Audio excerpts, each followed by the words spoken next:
Good morning, everyone. I'm Christine Robinson, Mayor of West Grey. Welcome to the January 5th, 2021 special meeting of West Grey Council. We have a quorum on our members of council. Today, we are using both audio and video to conduct this electronic meeting. I will be deferring to Supervisor Hewlett just a little bit later. I do want to say that on item number 1, I am calling this meeting to order. All members of council are present. I do not see Councillor Hutchinson unless I could have confirmation at this time. Is Councillor Hutchinson in the meeting? Yes, Supervisor Hewlett, do we see Councillor Hutchinson at this point? Thank you, Mayor Robinson. Councillor Hutchinson has not joined us yet. All right, thank you. I will watch for it, but please also let me know when he does arrive. Absolutely. All right, this meeting is being recorded and will be posted to the West Grey website, www.westgrey.com. Technology for this meeting is being managed by staff. Unless prompted, please refrain from clicking buttons. So at this point, Supervisor Hewlett, could you please walk us through the other features of this Zoom meeting? Morning, and thank you, Mayor Robinson. Before I begin, if you get disconnected at any time, you can dial 1-647-558-0588 and enter the meeting ID 890-1996-9778 to join this meeting over the telephone. Both members of council and staff have been briefed on the various features of the Zoom meeting software and will be using the raise their hand function to speak. Members of council will be using the green check mark to vote in favor of a motion and the red X to vote against. Following a vote, each member of council will then be called upon verbally to confirm their vote for the benefit of any guests who have joined us over the telephone rather than using the online meeting software. For members of the public, if you require any technical assistance during the meeting, please send a chat message to myself, Cody Hewlett, Recreation Supervisor, and I will attempt to assist you. Thank you. Well, thank you very much, Supervisor Hewlett, for that information. As item 1 has been called and satisfied, I am now moving on to item 2, which is the moment of reflection. Members of council and those individuals listening in, please take a pause at this time.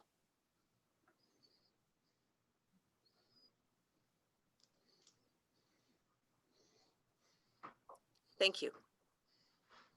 Item number 3, declaration of pecuniary interest and general nature thereof. Members of council, is there anything to declare at this time? All right, I'm not seeing anything on the dashboard. We will now move on to item 4, presentations. Under presentations, 4.1 is a presentation from our clerk, Genevieve Charblack. And then we have a presentation from Fred Dean, who's a municipal coach. This is both dealing with our procedural bylaw. I am anticipating a most interesting presentation from both individuals. This, members of council and those listening in, is a grand opportunity for listening, for learning, and for just understanding procedure, one of our most important tools to advance our decision-making. So with that, I am looking for item 4.1, Genevieve Charblack, Clerk, Proposed Procedural Bylaw, item now that we are on. Clerk Charblack, could you please read the recommendation? Yes, through you, Your Worship. The recommendation is that council receives the presentation by G. Charblack, Clerk, Proposed Procedural Bylaw. I will be looking for a mover and seconder at this point. We'll hear the presentation and then I will call the vote following the presentation. So with that, is there a mover for this recommendation? Please utilize your check marks. I am looking on the dashboard. Councillor Townsend, are you moving this motion? Councillor Townsend, yes, I move the motion. Deputy Mayor Hutchinson, are you seconding this motion? Good morning, it's Deputy Mayor Hutchinson. I will second the motion.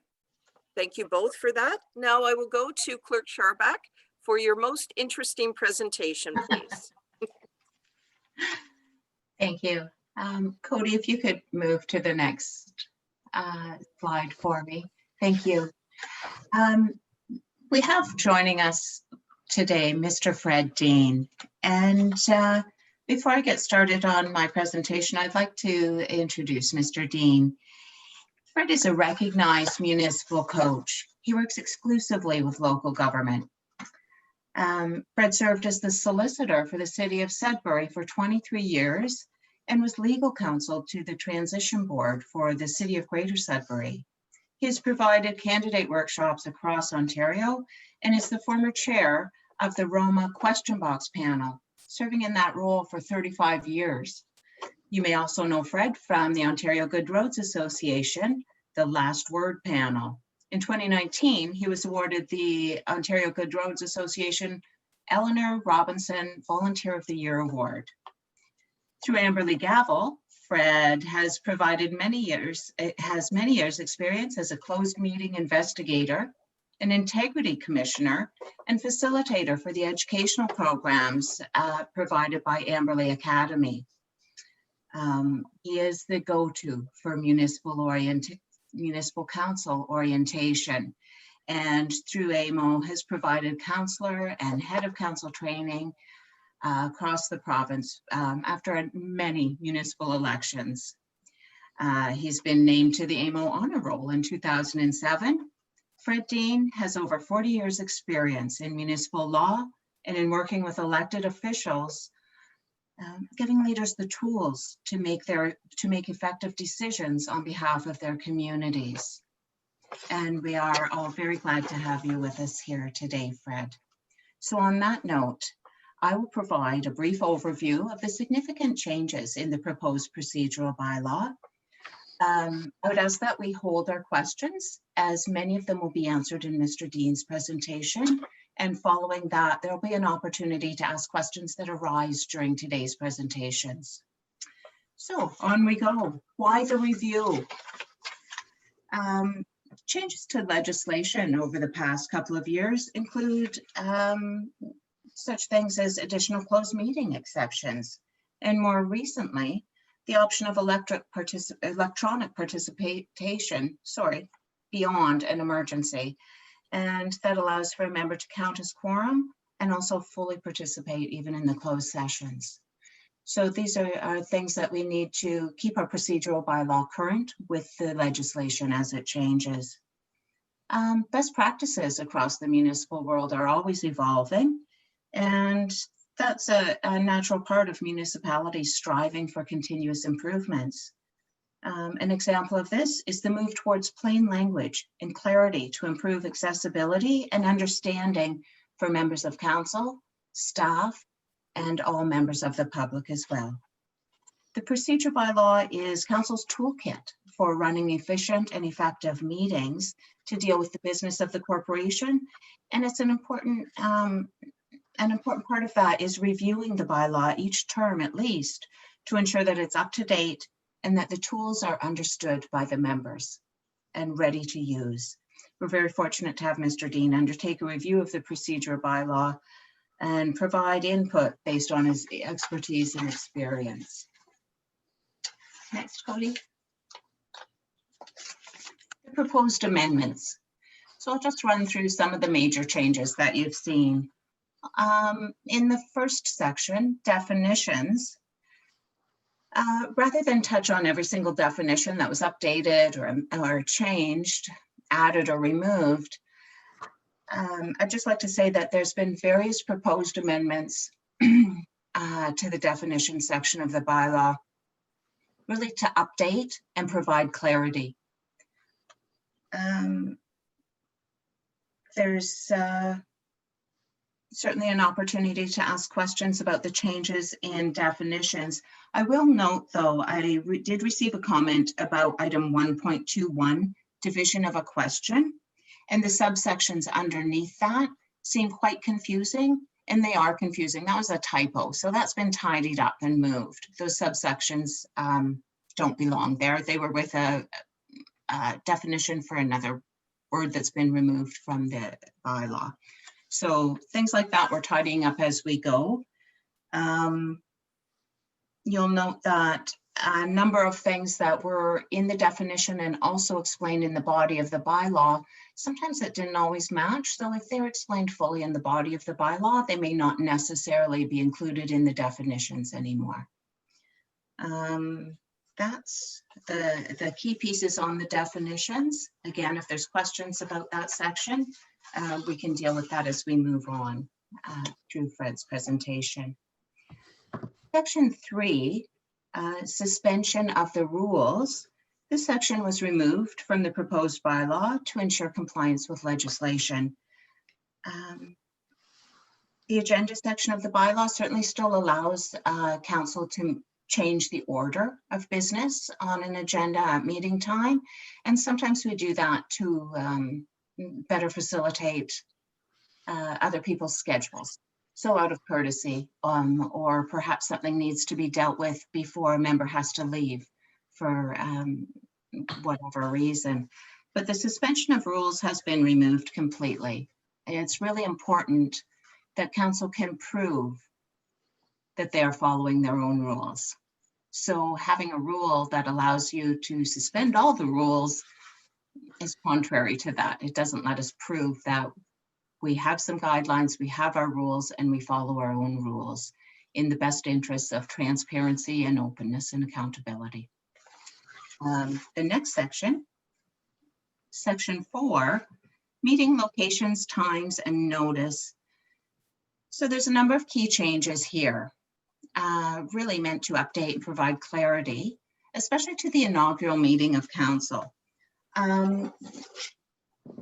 It had quite a detailed wording in the inaugural meeting section of the bylaw, and it really set the date for the 2018, following that election and following the 2022 election, but it's been changed just to allow a little bit of flexibility, and the CAO, the clerk, and the mayor have some flexibility in determining when that inaugural meeting will be. So that certainly suits as we move forward, and it doesn't stop at 2022. So that's the reason for that. We've also added a meeting curfew. After 3 hours, a resolution is required to continue the meeting for 1 further hour. If council wishes to continue past that 4th hour, a resolution with a unanimous vote must be passed to proceed for another hour past that. And the reason for this is it keeps the meeting focused on the business of the corporation, and it supports good decision making. I know that Fred will elaborate quite a bit on the meeting procedures and the timelines involved and getting through the business in an appropriate timeline. The next significant piece is the electronic participation for open and closed sessions beyond an emergency. This is a change to the Municipal Act. We had been able to have electronic participation, but only for the open session. And COVID emergency facets have allowed us to have the electronic meetings, and including the closed meetings. So what the province has done is allowed us to continue after that emergency is lifted. We can keep going with electronic participation. I know council has indicated previously that that was an important thing.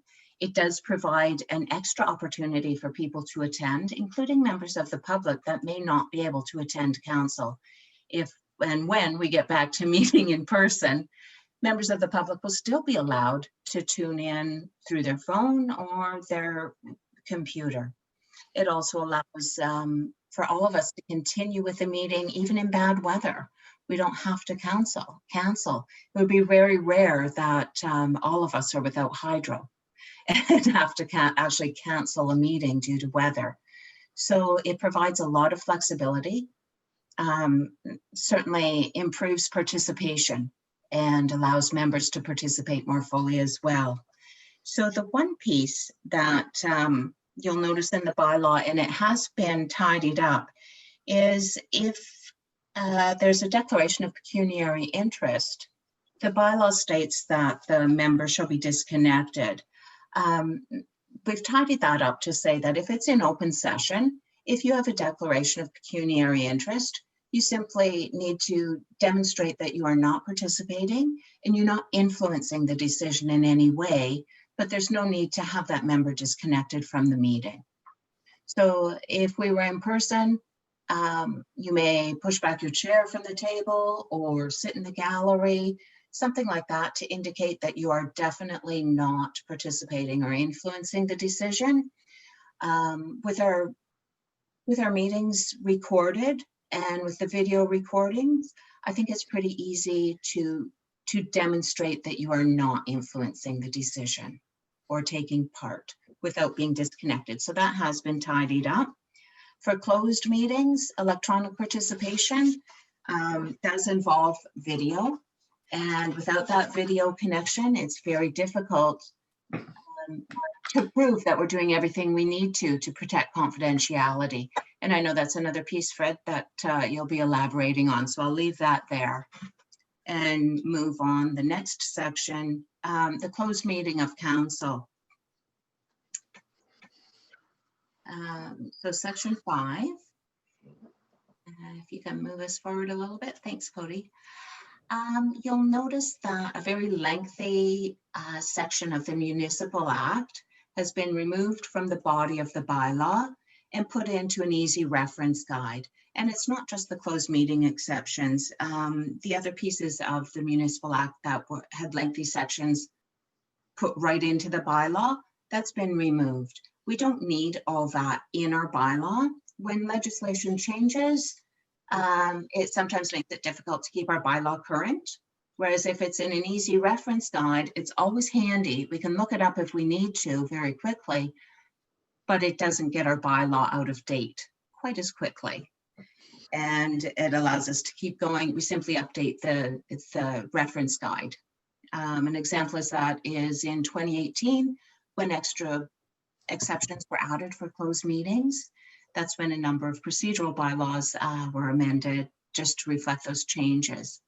The reality is those pieces of the Municipal Act or Municipal Conflict of Interest Act, they trump our procedural bylaw. They're in force and effect whether they're in our bylaw or not. So we don't need to repeat them.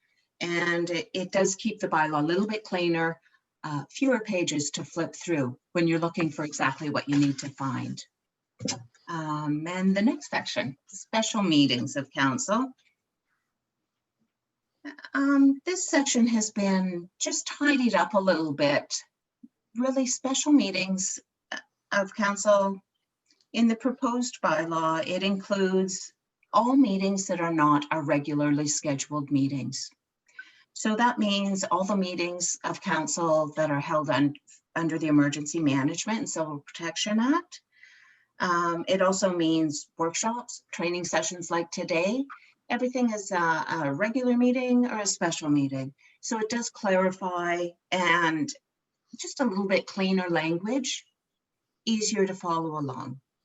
Okay, so just the terms workshop, training session, emergency meeting, all of those things, they're very different meetings, but they are special meetings of council and there's still the council meeting rules to follow.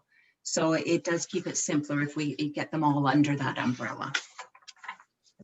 The next change, section 7, quorum. Our current bylaw allows for 30 minutes. If we don't have quorum, we wait for 30 minutes before declaring we don't have quorum. However, the proposed amendment allows for 15 minutes. We wait for 15 minutes, and if we don't have quorum, then we call it and get together another day. Or if throughout the meeting we lose quorum, we wait for 15 minutes to get quorum and then move on with the meeting. And that is simply for time efficiency and keep things moving. If there's quorum, it's not necessary to wait for every single member of council to be present, but going past the 15 minutes is a little bit excessive for there's at least 3 members that showed up on time, ready to go. And it's different. I mean, there's exceptions too. If a counselor called and said, I'm on my way, I just need a couple more minutes, waiting 20 minutes when you know they're on their way is a little bit different than waiting for 30, wondering if anybody's coming or not. Okay, and the next section, Section 8, agenda preparation. We've talked about agenda preparation and changing up the agenda to improve the flow of the meeting quite a bit. And I think, yeah, there's been some key changes to the agenda. We've having the agenda published a week in advance of the meeting certainly allows members time to consider if they have a conflict of interest. And they have time to contact the Integrity Commissioner if they feel the need to do that, or if they have a question for the Integrity Commissioner. So that updated timeline with the new meeting schedule that was adopted in December really is going to make a difference for council members and staff to be able to come to the meetings prepared.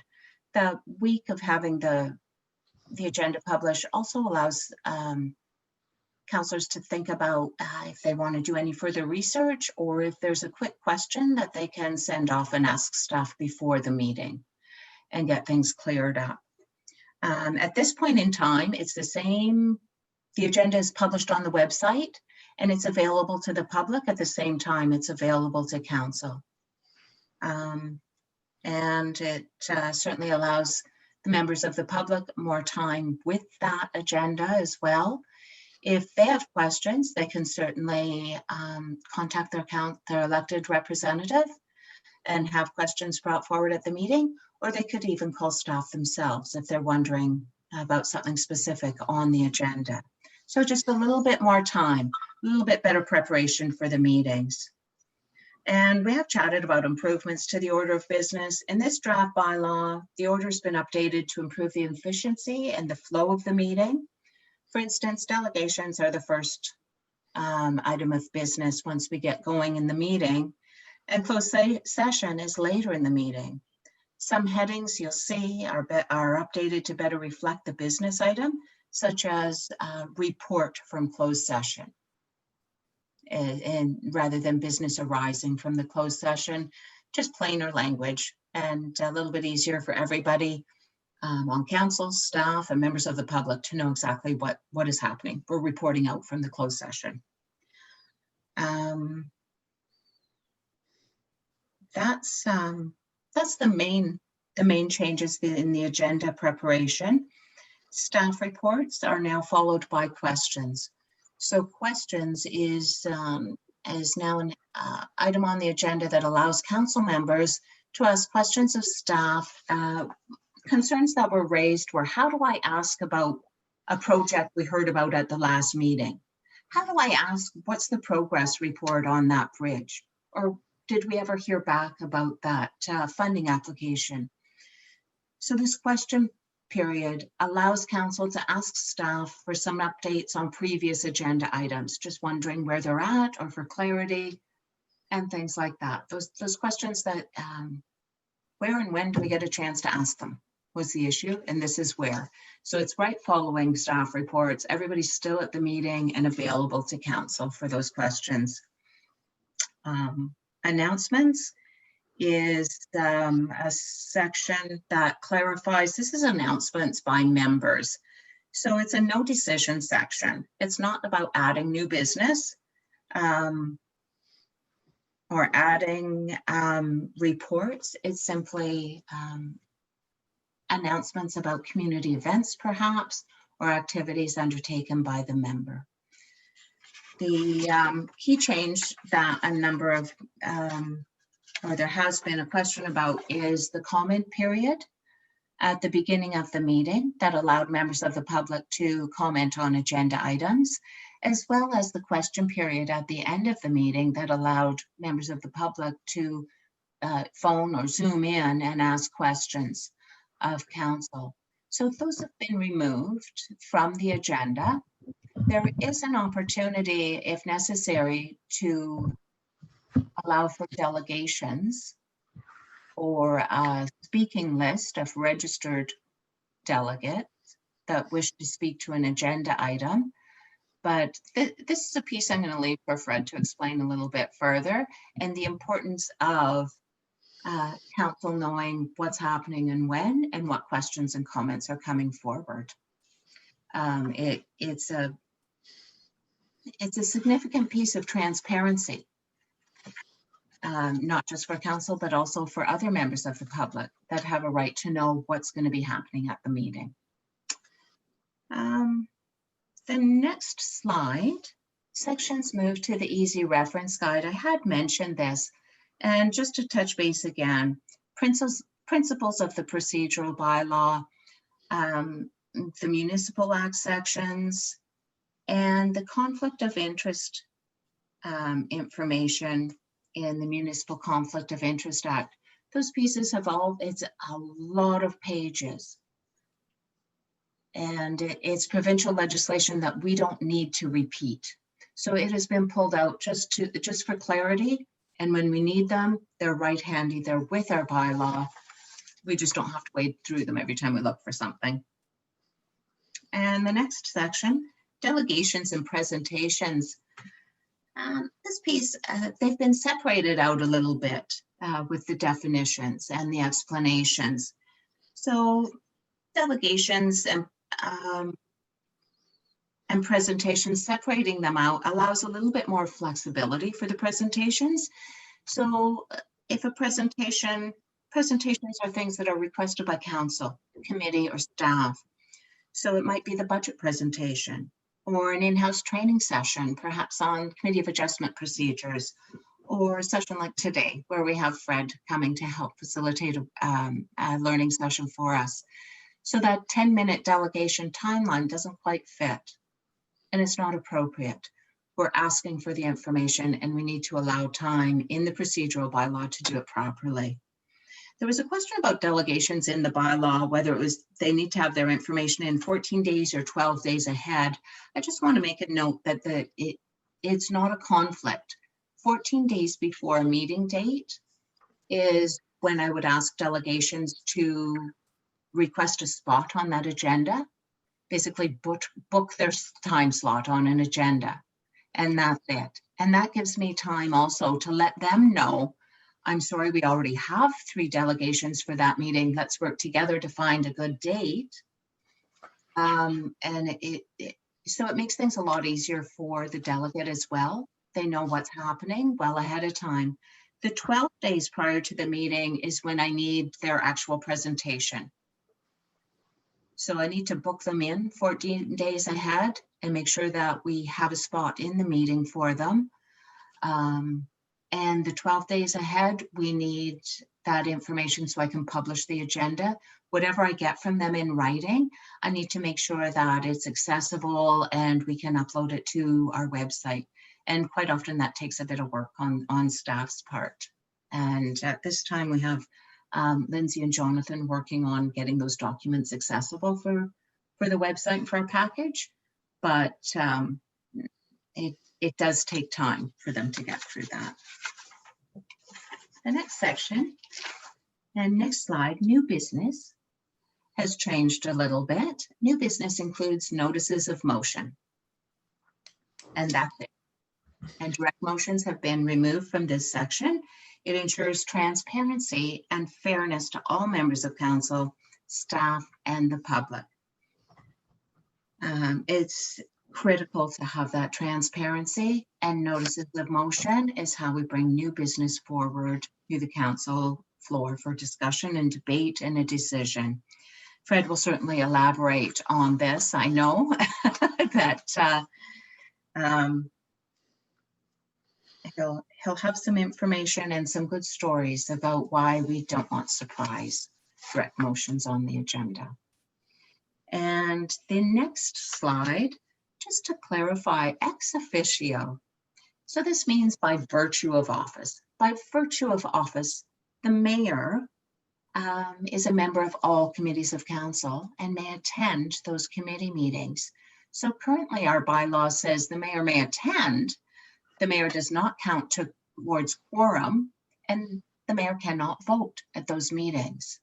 However, the proposed change shall allow the mayor to attend and participate fully in any committee of council meeting that includes voting. They do not count towards quorum, but they will be able to vote at those committee meetings. And this change puts our bylaw consistent with Robert's Rules of Order. Okay. And that's really a tidy up factor, but it is a significant change. So next steps. Well, for today, our next step is council needs to vote on the recommendation to receive this presentation. And then we'll move on to Fred's presentation. Following that, we'll have the questions. So I do urge you to make a note of the questions as they come up so you don't forget them as we move on. And you'll find that many of them are answered throughout his presentation. As far as the procedural bylaw next steps, I would like you to think about after today. You'll be receiving a lot of information from Fred, so take some time to digest it.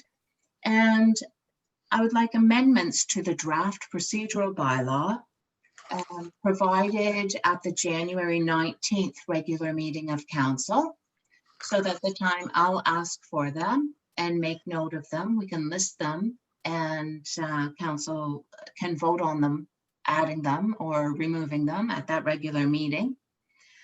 The revised bylaw with any amendments should be brought back to council for the February 2nd regular meeting for council's review, and we'll give notice of the intention to pass the bylaw. So our notice bylaw sets out the parameters for just how we'll give notice. And then hopefully we have a final version of the bylaw to the February 16th meeting for consideration. And once it's adopted, we continue on and look at setting up training sessions with our committees and boards. And we've talked about other training sessions as well. This will be part of it, along with the committee code of conduct. There's a number of pieces for training sessions in the new year with our committees. And I think council has made it clear that communication and improving that communication between council and our committees is really important. And this training piece on the procedural bylaw and the changes that we've gone through is a really important piece of that training for our committee members and helping them be involved and included in proper process.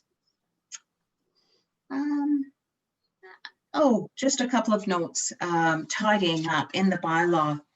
Section 22.19 notes that committee minutes need to be approved before they're put on the agenda. However, our easy reference guide makes it clear that they can be draft minutes. So rather than delay with the approved minutes, the proposal is that section 22.19 be amended and tidied up to allow draft committee minutes on the agenda. If the minutes are changed significantly between being a draft and when the committee approves them, we can always bring them back and make sure council knows about those changes. But in the sake of moving things forward in a decent timeline, we'll have the draft minutes on the agenda if possible. And also 4.7, notice of cancellation. There was a comment about can we also give notice of cancellation on social media or including Twitter or Facebook? Yes, of course.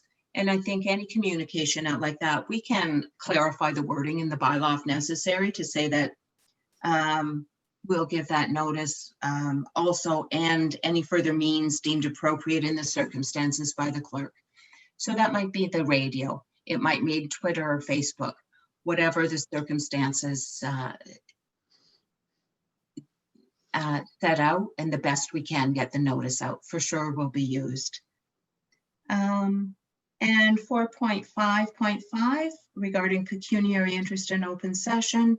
I think I mentioned that we'll tidy that up to make sure that members can remain connected to the meeting, just demonstrate that they're not influencing the decision.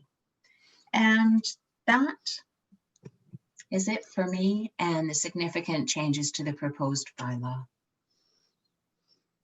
Well, thank you very much, Clerk Sharbach. I first want to say at 10:05 a.m., Councillor Hutchinson did join our meeting. So I Perfect. just want procedurally everyone to have that information, as well as you, Clerk Sharbach.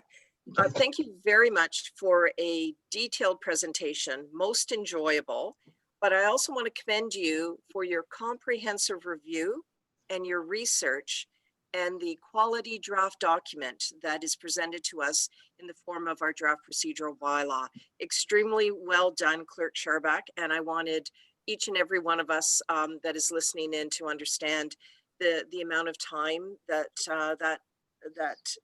involved, and also the quality product. Our members of council also had an opportunity to not only experience the flow of meetings and the decision-making process, but had many opportunities to comment and make suggestions as well. So I want also to acknowledge our council members. But again, Clerk Sharbach, very well done. And this is why you are our clerk. Thank you.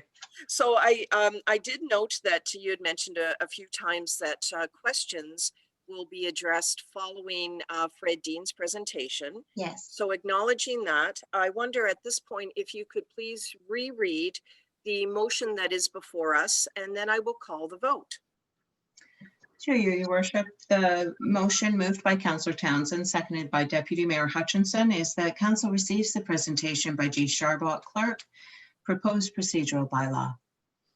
Thank you. Members of council, all those in favor of the motion before us, please indicate with a check mark. Those opposed, please indicate with the next mark. I will call your name. Please state your name and how you are voting. To begin, Mayor Christine Robinson, I am in favor of this motion. Councillor Townsend. Councillor Townsend, in favor. Councillor Hergert. Councillor Hergert, yes. Councillor Shea. Councillor Shea, yes. Deputy Mayor Hutchinson. Deputy Mayor Hutchinson, in favor. Councillor Hamilton. Councillor Hamilton, yes. Councillor Hutchinson. Councillor Hutchison, in favor. The motion does carry. If you could please clear your dashboard. We are now moving on to item 4.2, F. Dean, so Fred Dean, municipal coach, toward a new municipal bylaw.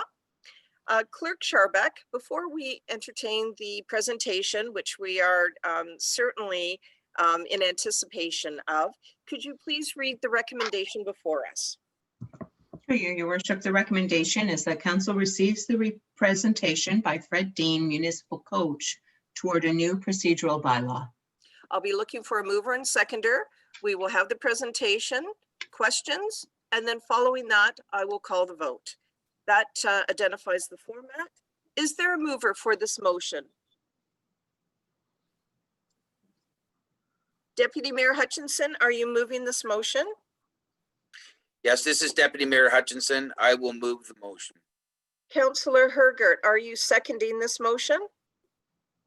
Councillor Hergert, yes. I will second the motion. Thank you. At this point, I would like to introduce Fred Dean, municipal coach, the item toward a new municipal bylaw. Fred Dean, welcome. Please take it away. Your Worship, thank you. I'm really pleased to be here. I was really pleased to see the interest in the bylaw and the questions that came in advance.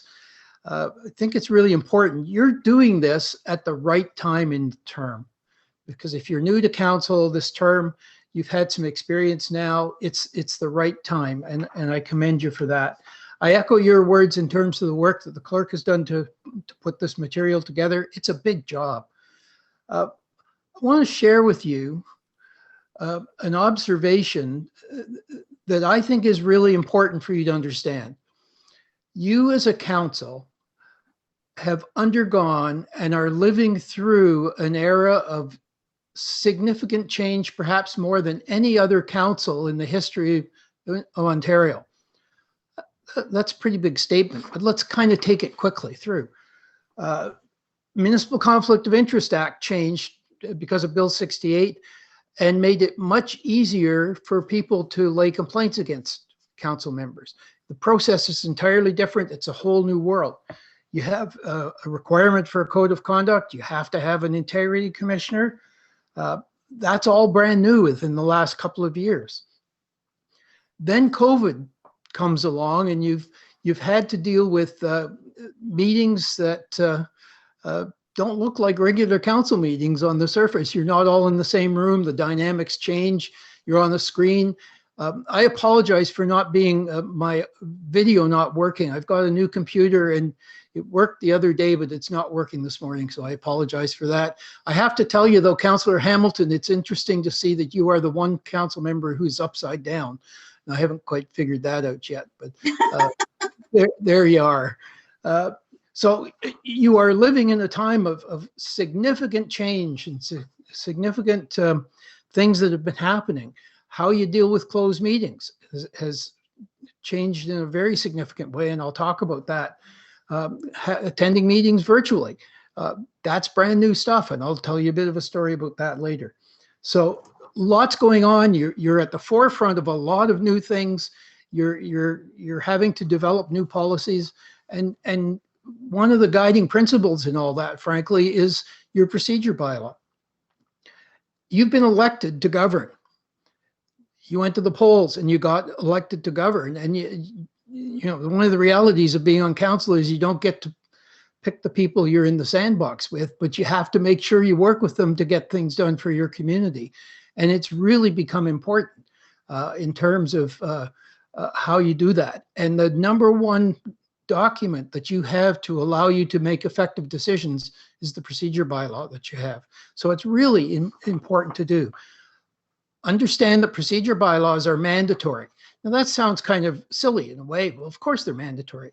Interestingly, up until the early 1990s, they weren't. And there were a few municipalities that didn't have them, but they are now mandatory. You must have one in place when you're making decisions. Your bylaw, and there are 444 of them across the province, they're all different. They all have a different look to them. They all, there's some similarities, but there are real differences, and they have to reflect your current practices as well as the best practices that are in place at the time. I've talked about provincial amendments.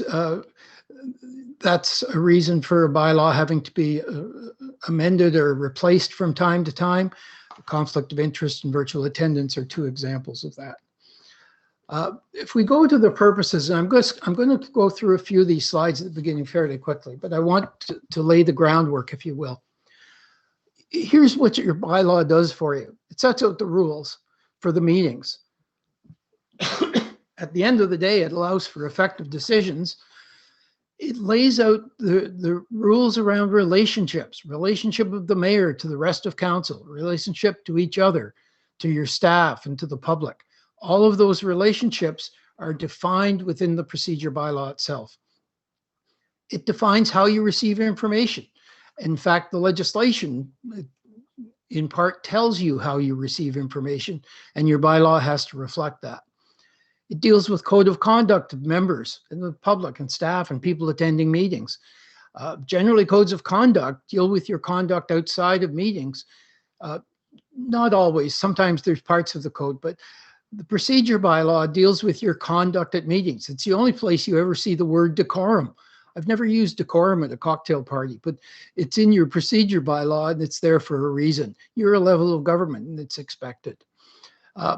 It covers off your governance structure. The procedure bylaw should set out your committee structure, how you use committees, what they're for, and how they provide advice to council.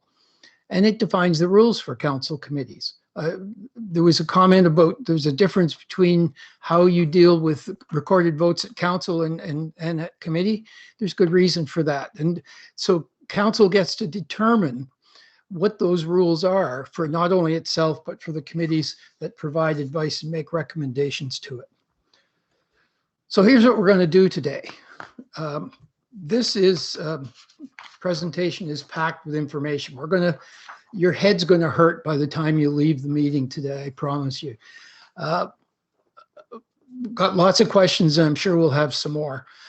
I'm going to cover some basic meeting rules. I'm going to talk about roles, because roles of staff and council, I think, are relevant to this. the province has set out in legislation what your responsibilities are as a member of council, what your responsibilities are as a mayor, what staff's responsibilities are. So they are set out there. In terms of sources of meeting rules, council meetings are very different than meetings of other organizations that you may belong to, in that there are a number of elements that impact it, if you will, from different sources. And you'll see on the next slide that not only is your bylaw setting out the rule book, but it's impacted by the Municipal Act, British parliamentary tradition. For example, you give 3 readings to bylaws. That's British parliamentary tradition. It's carried on at Queen's Park and in Ottawa. External sources such as Roberts, and I'll tell you a story about Roberts a little bit later. The Municipal Conflict of Interest Act has some very specific requirements around the rules for your meetings. And there are rules around meetings for Planning Act when you're holding hearings under the Planning Act as well. Municipal powers are really fundamental to this. All the powers you have as a council and as an organization come from the province. And they're either in a statute, that's an act, or a regulation, or it could be an order as well. So all the powers come from the province. You don't have any inherent jurisdiction. You can't just do what you want to do. You have to find the authority for it. And today, and for the last 20 years almost now, size in terms of size of municipalities doesn't matter. It used to be that the small municipalities got a few powers and townships got some more and towns more and small cities more and big cities more again. That's all gone.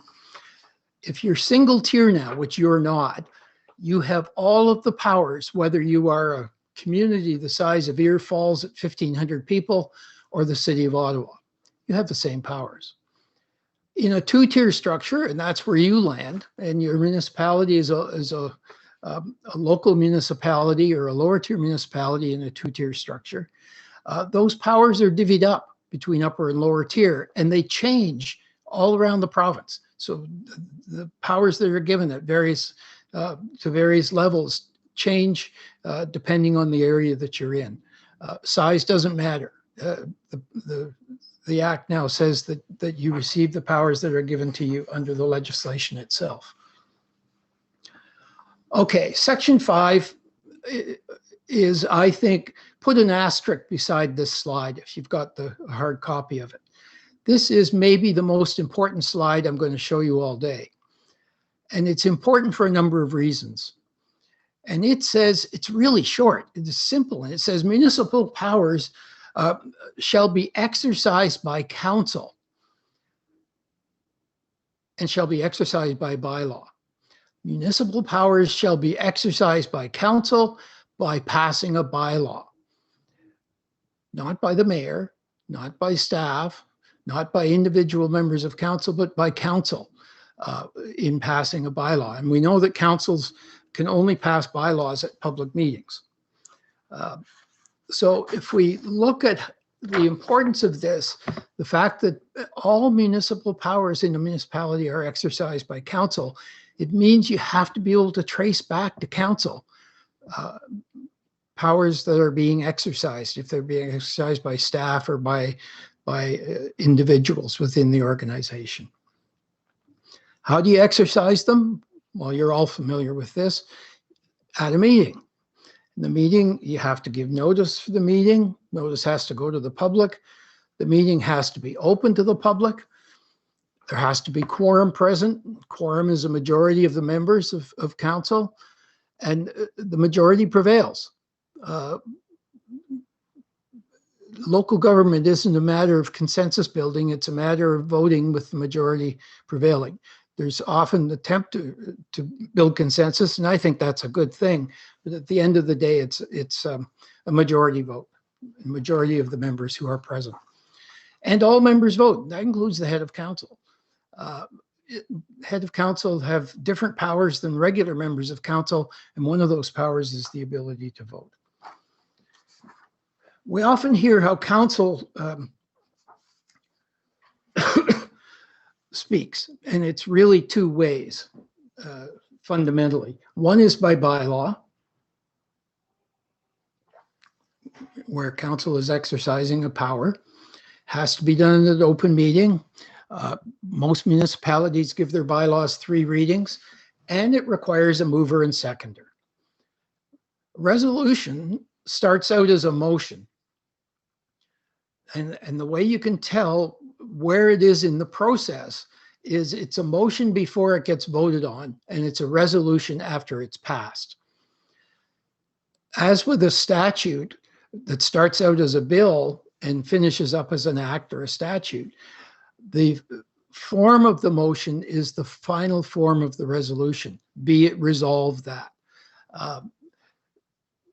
Resolutions or motions can be passed at either an open meeting or a closed meeting, and again, require a mover and a seconder before it can be considered by council. So motion specifically, I'm a big fan of preparing a couple of things. One is preparing routine ones in advance. The motions should be, I'll talk about staff reports in a few minutes, but motions should be, the in-staff reports should be clear, and council should know precisely what you're being asked to vote upon. It's really important.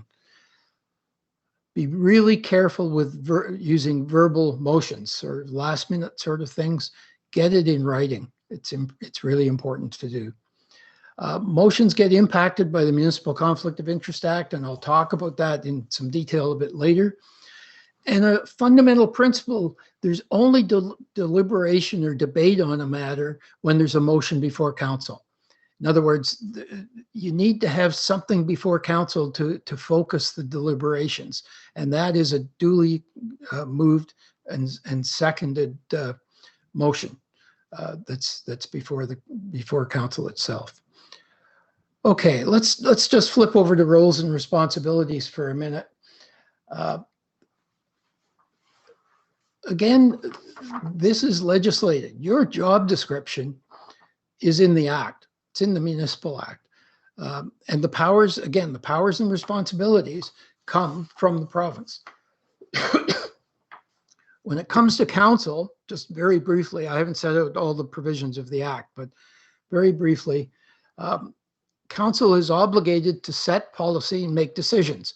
That's your role as a council, is to set policy, make decisions, bring community input that you are hearing. That's part of your community role. But at the end of the day, you exercise the corporate powers, and you do that by passing bylaws. As the slide says, Cody, if you flip it over, you act collectively, publicly, and with advance notice. You have no management functions as members of council. And what that means, and I think the province did that intentionally, is that your role is at the high level. Your role is decision-making, setting policy. It's not down in the weeds delivering the services.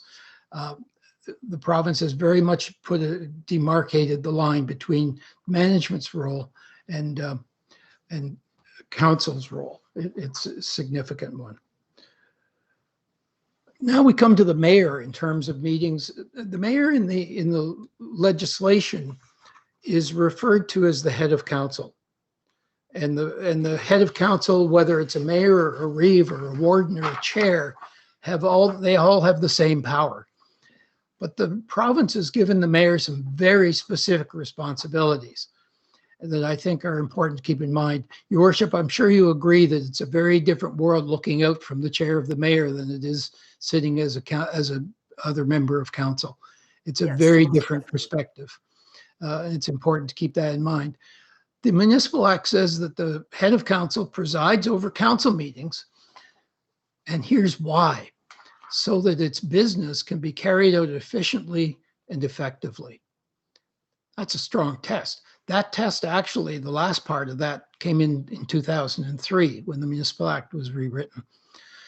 So presiding over council meetings so its business can be efficient and effective. One of the questions asked is, why do we have to go through the mayor when we want to speak? Because if you don't, frankly, you just have a coffee clutch. You're just chatting. The mayor has the obligation to make sure that you're being effective. Everything should go through the chair. It's really fundamental. It makes you look more professional as an organization and allows the debate to proceed in a more orderly way. In my experience, it's true. The mayor provides leadership to council. I think you keep the council focused on the agenda. You maintain decorum. There's that word again. And the Municipal Act gives the head of council the power to expel any person from a meeting. Doesn't have to be in your procedure bylaw. It doesn't matter if it is or not. The provision is in the act itself. That's a pretty powerful tool. I've seen it used in a number of situations over the years, but it's a power that's given specifically to the head of council.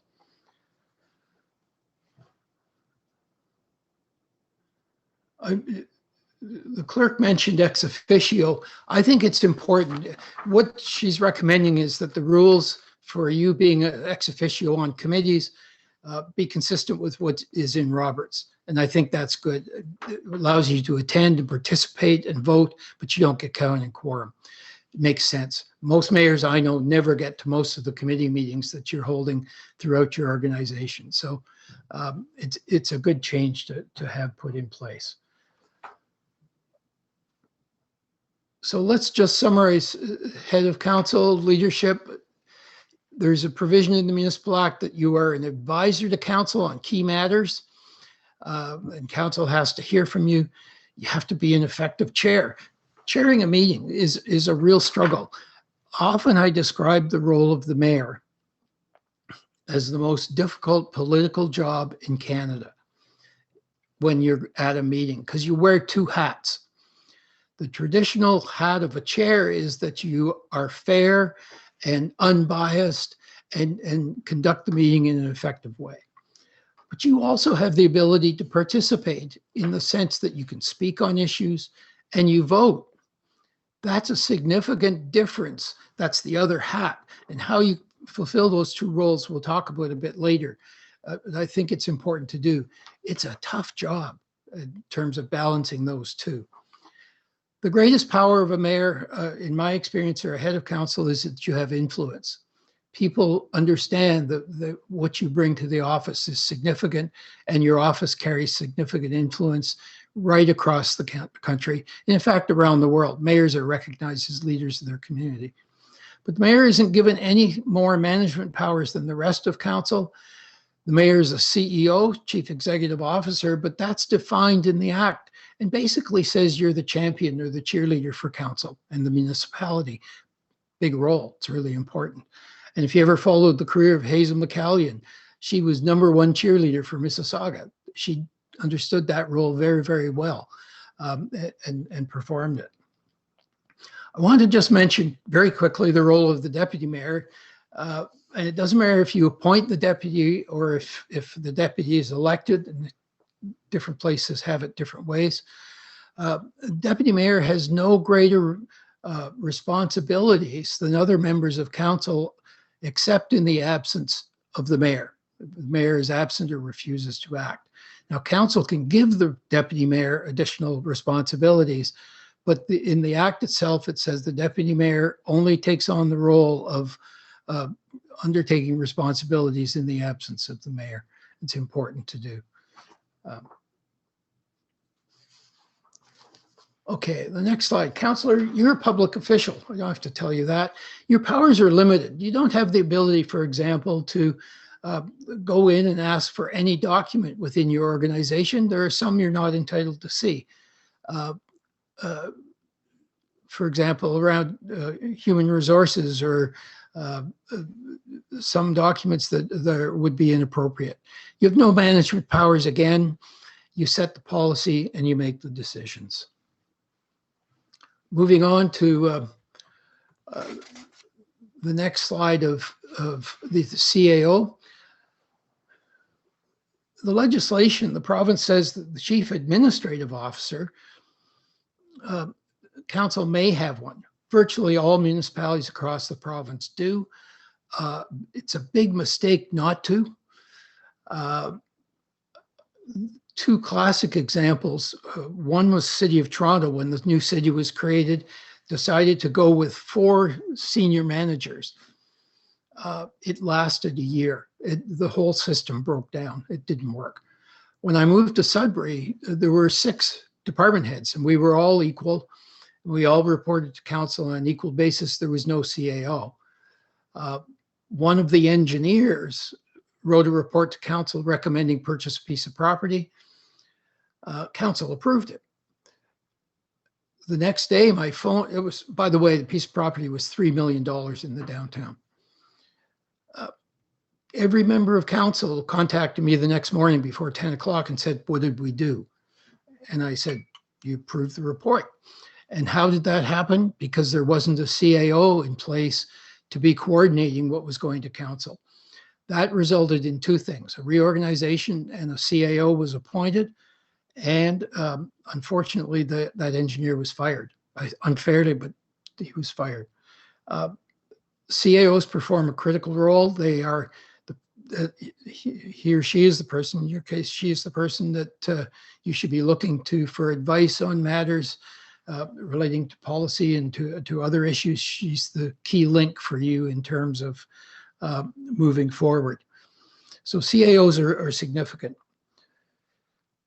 Municipal staff has a section devoted to itself in the Municipal Act. And it says that it's a responsibility to undertake research and provide advice to council.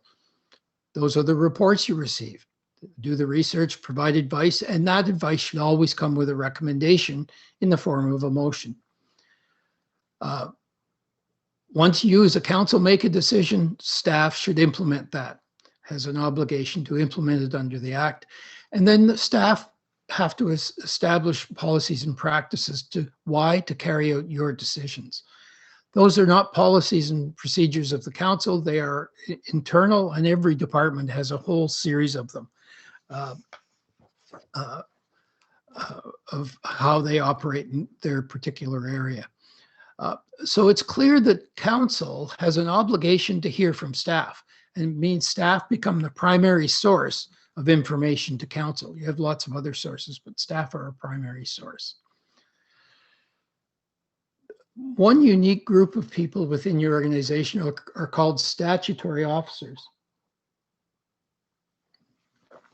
And these are people who are appointed to their office by council and by bylaw. So that's the exercise of power, appointing this person. Once they are appointed, they now have 2 job descriptions, one from the municipality and one from the province. I've given some examples: the clerk, the chief building official, the treasurer, the fire chief. Once a person is appointed to that office by council, they have responsibilities given by the province itself. And here's the key: council nor senior administrators can interfere with the exercise of the powers given to that statutory officer by the province. So you can't interfere with the issuance, for example, of a building permit.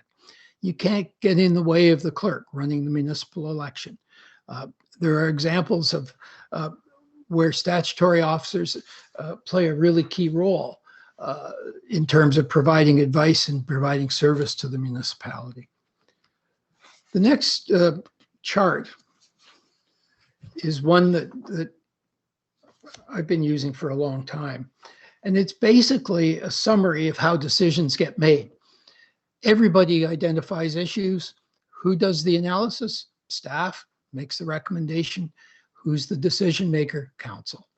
Who implements? Staff does. And then council has to evaluate. And often that evaluation will occur at budget time. You have to go through and evaluate whether those decisions were appropriate. I've been using the quote in the next slide, or the concept in the next slide, for a long time. Council should steer the boat rather than row it. It's from a book from Osborne and Gabler called Reinventing Government back in the 70s. But it's the image that's important. Staff are doing the rowing and you are directing where the boat is going to go as a council. It's a really important image, and one to keep in mind. In terms of council policies, I'm not going to spend much time on this slide other than to say you have to have all of these in place. You are required to have them in place. The policy that's getting some attention these days is the notice policy. I've been working with the municipality and they are stripping out a lot of the provisions around the notice policy.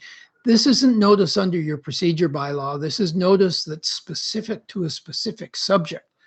And it says that if council is going to deal with that subject, it must give this special notice. The classic one is closing a road. But it will mean also, I think in yours, you have a provision that says when you're going to change your procedure bylaw, you have to give notice under the policy. It should be reviewed at some point. There's some new ones, the pregnancy and parental leave and the relationship between members and employees is significant. And I think it's part of the certainly this last one is part of the ongoing perception by the province that there needs to be a better understanding of the roles of members of council and members of staff. So if you look at the next slide, we're not going to go through the next slide in detail, but it just gives you a sense of some of the responsibilities that come within it. It's important to do. Your Worship, we've been going for an hour. I'm a big believer in people standing up once in a while. Would it be appropriate to recess for 3 or 4 minutes and let people stretch their legs? Yes, that would be a fantastic suggestion. So why don't we come back at, why don't we have come back at 11:15? I think that gives a realistic opportunity for people to take a bit of a break. So with that, members of council, I'm not seeing anybody that is contrary to that, just in terms of looking on the dashboard and the visual. So why don't we, we'll recess now and we'll come back. I'll call the meeting back to order at 11:50 promptly. So thank you very much. And Fred, this is extremely interesting and we'll pick it up at 11:15. Thank you.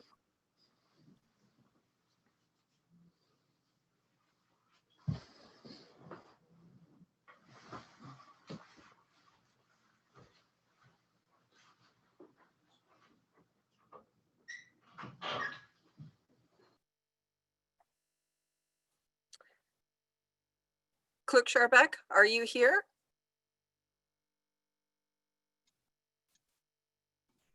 Hi, yes, Mayor Robinson, I'm here, ready to roll. It's 11:15, so whenever Thank you very much. you're We're ready. ready to go. Yeah. So it is, as the clerk just mentioned, it's 11:15 a.m. I'm calling the meeting back to order. The break, I think, was a nice stretch. The information that we're hearing from Fred Dean is a lot of detail and very instrumental, key into our decision-making process.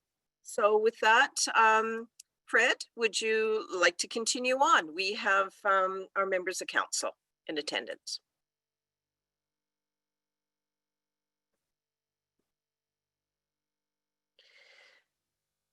Clerk Sharbeck, can you please confirm Fred Dean's availability to link back in and whether his audio is available, please? Is that better? Oh, yes, thank you very much. Welcome back, Fred. Okay. We've got the members of council present and our clerk and CAO. Please proceed with your most interesting presentation. Well, I wanted to start by telling you a story about the region of York. This is several years back now, and the regional chair announced at a council meeting that going forward at regional council meetings, every hour on the hour, there would be a 1-minute break. And that 1 minute meant, Councillor Hamilton, it's really funny because you're upside down and I'm not sure if you're pointing up or down, which is really cool. announced that everybody had to stand up. If you were in the council chamber, you must stand up. Why did he do that? Well, he had advice from the medical officer of health saying that it is detrimental to your health to sit for extended periods of time, that you need to get up and you need to move around. And so he said every hour, 1 minute, that's it, and they will continue. And they've done that. And I commend that to you. I'm going to talk about long meetings later and the impact that has on your ability to make good decisions. But I thought the Region of York had a really interesting approach. I want to Well, move thank you. into. I just want to say, pardon me, Fred, thank you for that. We'll look at that for sure. I do want to mention to Councillor Hamilton, on my video screen, you are right side up. So I just need you to have that comfort and notification. With that, Fred Dean, could you please continue? Sure. Let's get on to what some specifics around meetings that I think are of importance. The next slide has a definition of a meeting. Surprisingly, there was not a definition of meeting in the Municipal Act until just a couple of years ago. And it was part of Bill 68. And the definition is really as you see it set out there, and it applies to council and local boards and committees of those bodies. And it has two requirements: that there be a quorum, that's a majority of council, and that the members discuss or otherwise deal with the matter in a way that materially advances the business or decision making. It's interesting the province put that definition into the act. In my role as part of Amberley Gavel, we did a number of closed meeting investigations starting in 2008. That's the definition we used for the last 10 years. We thought it was appropriate and the province adopted it. We went and spoke to committee during Bill 68, and that is what ended up in the legislation. So you can't discuss or otherwise deal with a matter that materially advances the business. So if we go to the next slide, we can see some of the examples of what could materially advance the business.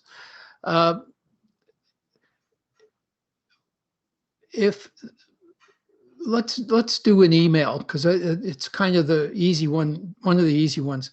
If I'm a member of council and I send an email to every member of council and I copy the CAO and I copy the clerk, and I say, this is coming up next week or two, I encourage you to vote in favor of it. The minute one other member of council responds to that and sends it to everybody again, a meeting just broke out. Because how you're voting and how you're encouraging people to vote is materially advancing the business. You need to be really cautious around that. Can a social gathering be materially advancing? If all of you are together for some particular reason that isn't related to the municipality, and that can happen, that's not a meeting, even though a quorum's present. But it could become a meeting if someone says, maybe 3 or 4 of us could go down just on the side here and talk about that report that's coming up at the next council meeting. You've created a meeting. Is a conference call a meeting? Of course it is, if there's a quorum. Single calls, I don't believe single calls constitute a meeting. The Ombudsman would like you to adopt the system used in some states in the United States, where if a member of council picks up the phone and individually calls different members of council. Who usually does that? The mayor. That constitutes a meeting. I don't think that's what our legislation says, but I think if it's a conference call, that certainly would constitute it. So a meeting is beyond the council meeting that you're on, the formal meeting that you've given notice to, and all the rest. It can have a broader base. And it's important to keep in mind, and the bylaw needs to be focused on the definition that's now in the Municipal Act itself. I want to talk about the new world that you're living in, and that is electronic meetings. electronic attendance. The act does not talk about electronic meetings. It talks about electronic attendance, virtual attendance.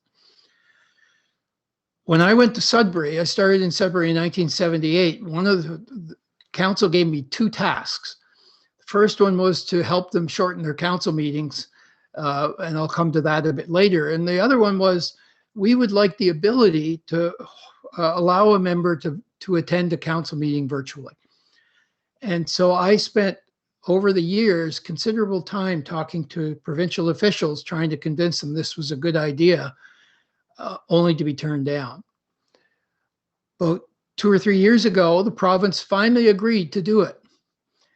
And you may recall that it was set up and it allowed a member of council to attend virtually.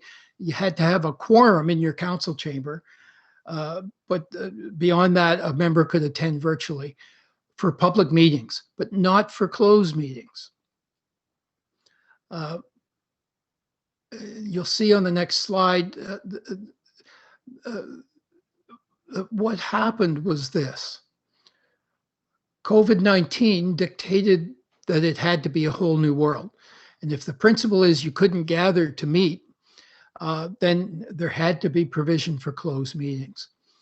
And now we're getting used to the fact that you're entitled to hold, in fact, you're required to hold electronic attended meetings, and you can do it for both open and closed meetings. That's a substantial departure by the province. That's another one of those examples where the world has changed very significantly during your term of council. It's important to do. But there's some challenges in all this, and that you'll find these on the next slide. I want to talk about that.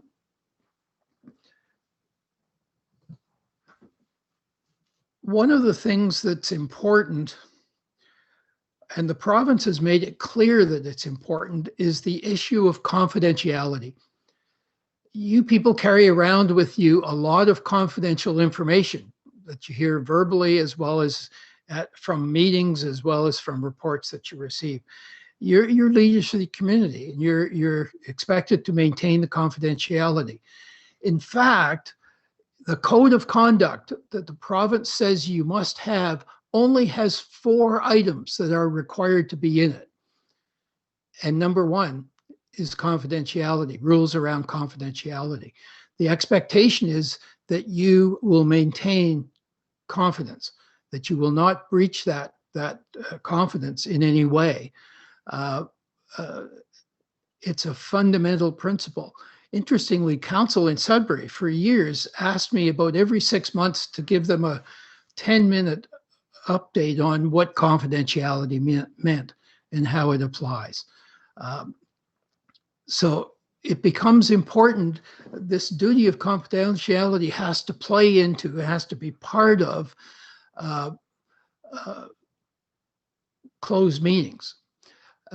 Closed meeting, people who can attend are only those authorized to attend by council and no one else. So there are some suggestions that I think you need to spend some time thinking about how they be implemented, but some suggestions to protect not only all of council, but individual members of council in situations where there may be someone else in the room or someone having access to a closed meeting. And you need to have some rules around how you do that. There's a wonderful story several years ago, and I'm not sure even where it was. I can't remember anymore. This is pre-COVID, pre all of this. And there was a regular council meeting, and it came to an end with a closed session. And at the closed session, council was given information on a brand new project, exciting stuff. And the meeting came to an end, and one member of council went home and was tired, crawled into bed, and the pillow talk was he shared with his wife all of the details of that closed meeting because he was excited. There was pretty exciting things happening. He got up in the morning and off he went to work. The daughter got up and had breakfast with the mother, and by noon, everyone in the high school knew about this secret project that was coming to the community. Is that a breach of confidentiality? Absolutely. It's inappropriate. So it's an example of how you have to be cautious with confidential information. The other fun story I think about confidentiality is members of council will often say, I want to take home, I want to keep the reports that go to a closed meeting. And clerks will often say, no, you can't do that, give it back. I never said that to a member of council. I always said to them, sure, take it home. It's yours to have, but here are the conditions. You have to keep it in a safe place. It has to be locked, and no one can have access to it. That includes your wife and your kids. And you have to keep it in perpetuity, which is a long time. My experience is every member of council I told that to gave the material back to the clerk. Understand, you can get that confidential material from the clerk at any time you want to get it. The clerk has a responsibility to maintain it. So be really cautious around confidential information. The provision in the proposed bylaw is that if you're not visibly present, you should be out of the closed meeting. And that's just to ensure that you are physically present and aware of what's happening. I dealt with the council recently in a closed session, and one member kept disappearing. And at one point, then other people walked by the camera, and the rest of council became really frustrated. So they're looking at this type of provision that says you will err on the side of caution to make sure that that person is not breaching their confidentiality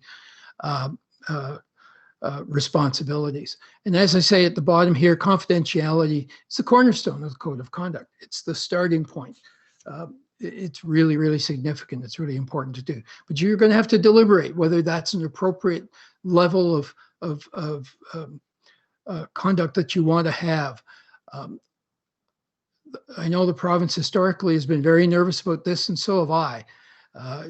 And how you treat it, I think, becomes important. So it's going to be a topic I think you need to discuss and come up with a solution that seems to work for all of you in this circumstance where we're having virtual attendance.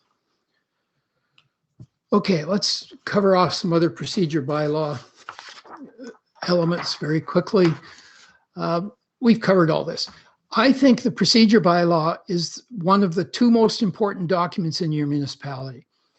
The other is your annual budget. It sets your policy for the next year, but your procedure bylaw, as I say, sets the rules, sets the relationships, how you deal with the public, how your governance model looks.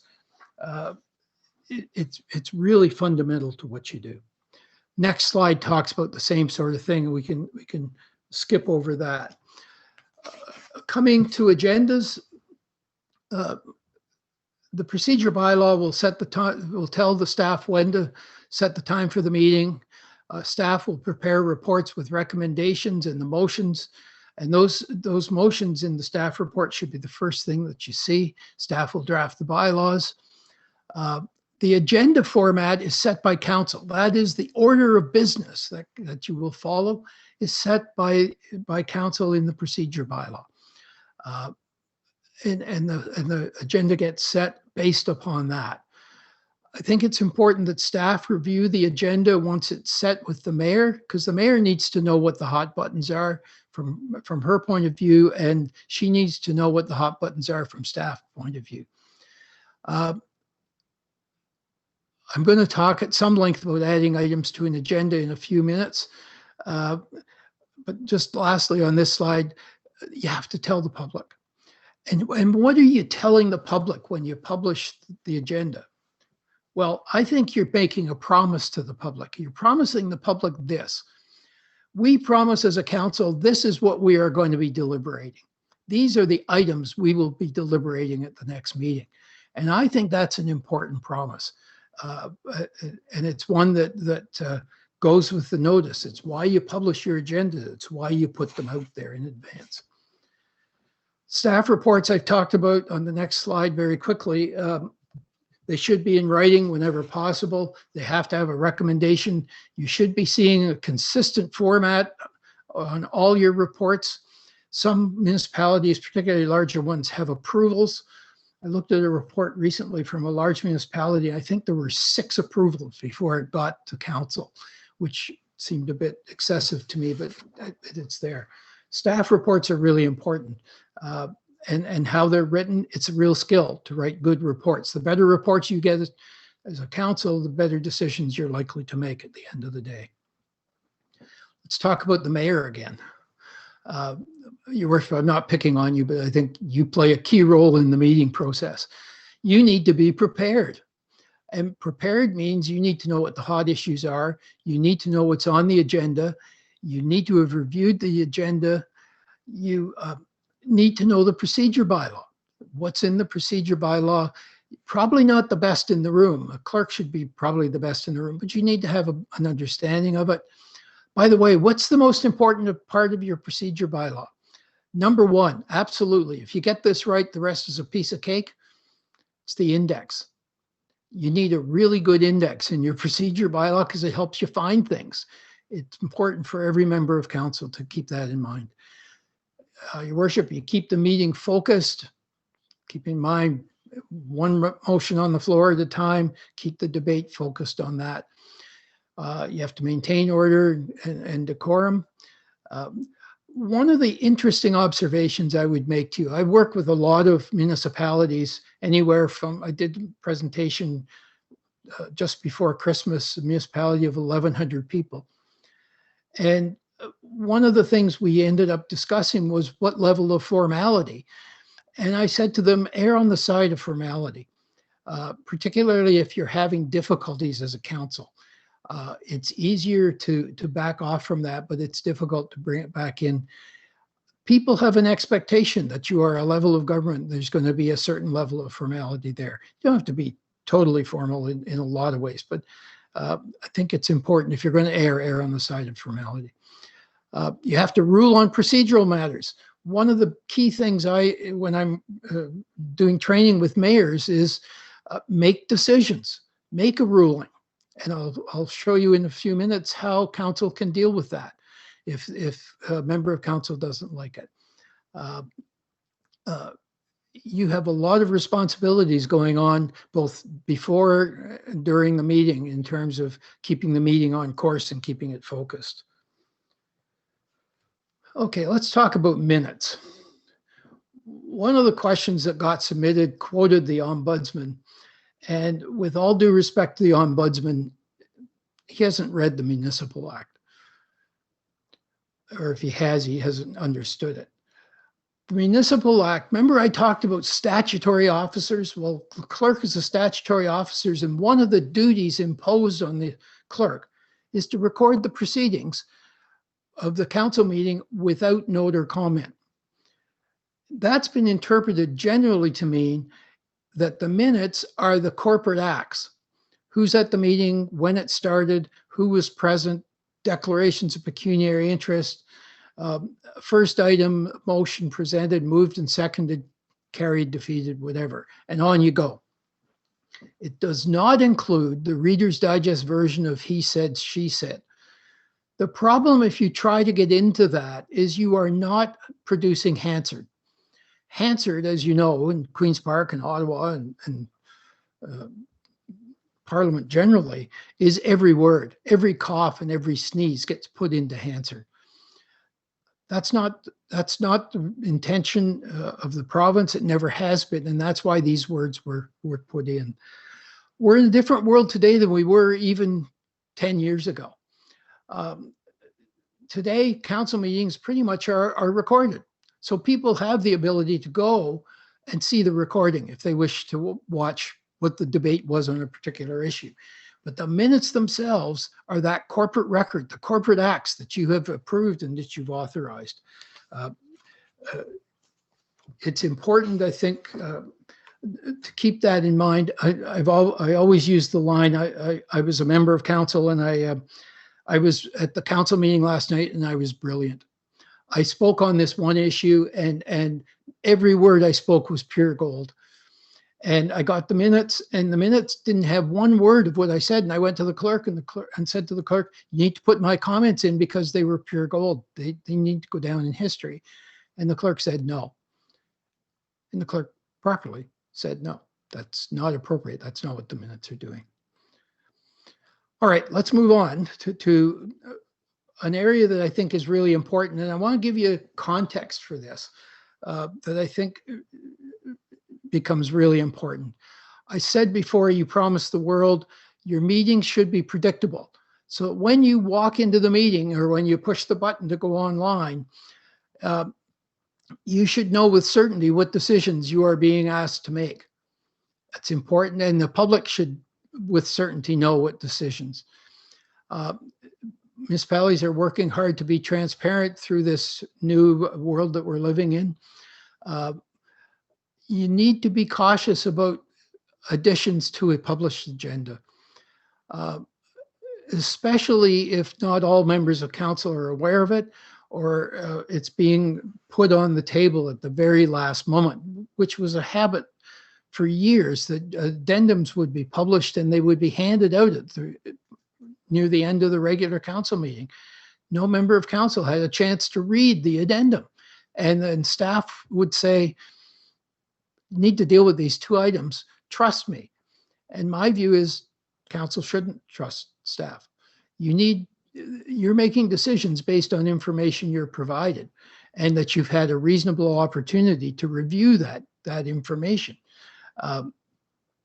I know there are situations where you have to add items to an agenda. I've been around this long enough to know, but they should be few and far between. And there should be a real sense of urgency.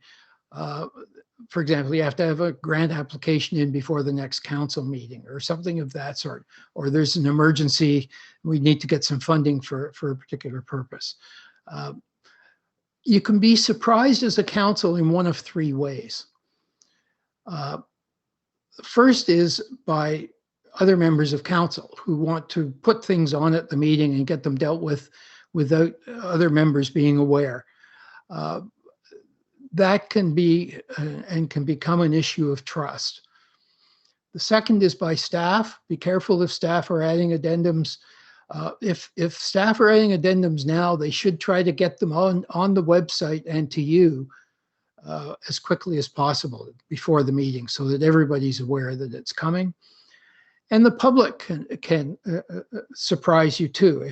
If you're allowing the public to comment on meetings either before or at the end, they can really take you off track, and they can become the primary comment that hits the media as a result of it. I sat in a meeting in southwestern Ontario a few years ago, and they council, I thought, well, I was going to say beat themselves up twice, but they really did. They had a provision at halfway through the meeting that they asked for public input. And at this one particular meeting, this lady got up who'd obviously been there before, and she was the most charming grandmother I think I've ever met. And she was just thrilled with what staff were doing, and she talked about a particular project. And I thought, well, this is pretty good. At the end of the meeting, a distinguished gentleman in a blue suit and power tie got up, tall, distinguished, and he just lambasted one member of council and a member of staff, took them down a peg. And I go, wow. Turns out that the man and the woman were husband and wife, that the man had run for council, for mayor actually, and was defeated, and came to every single meeting and took turns on who he beat up. He picked a different person every week. Oh, and by the way, which was the main story in the local newspaper later that week? It was the comments he made. Council lost control of their meeting. Keep in mind, it's your meeting. It's council's meeting. You need to be really cautious, and it can go very well listening to the public without knowing what's going to be discussed and without having some parameters on it. But you need to be cautious. It becomes a member of trust. I often get invited to councils that they've stopped trusting each other, and it's often because people are being ambushed regularly. Be really cautious about it.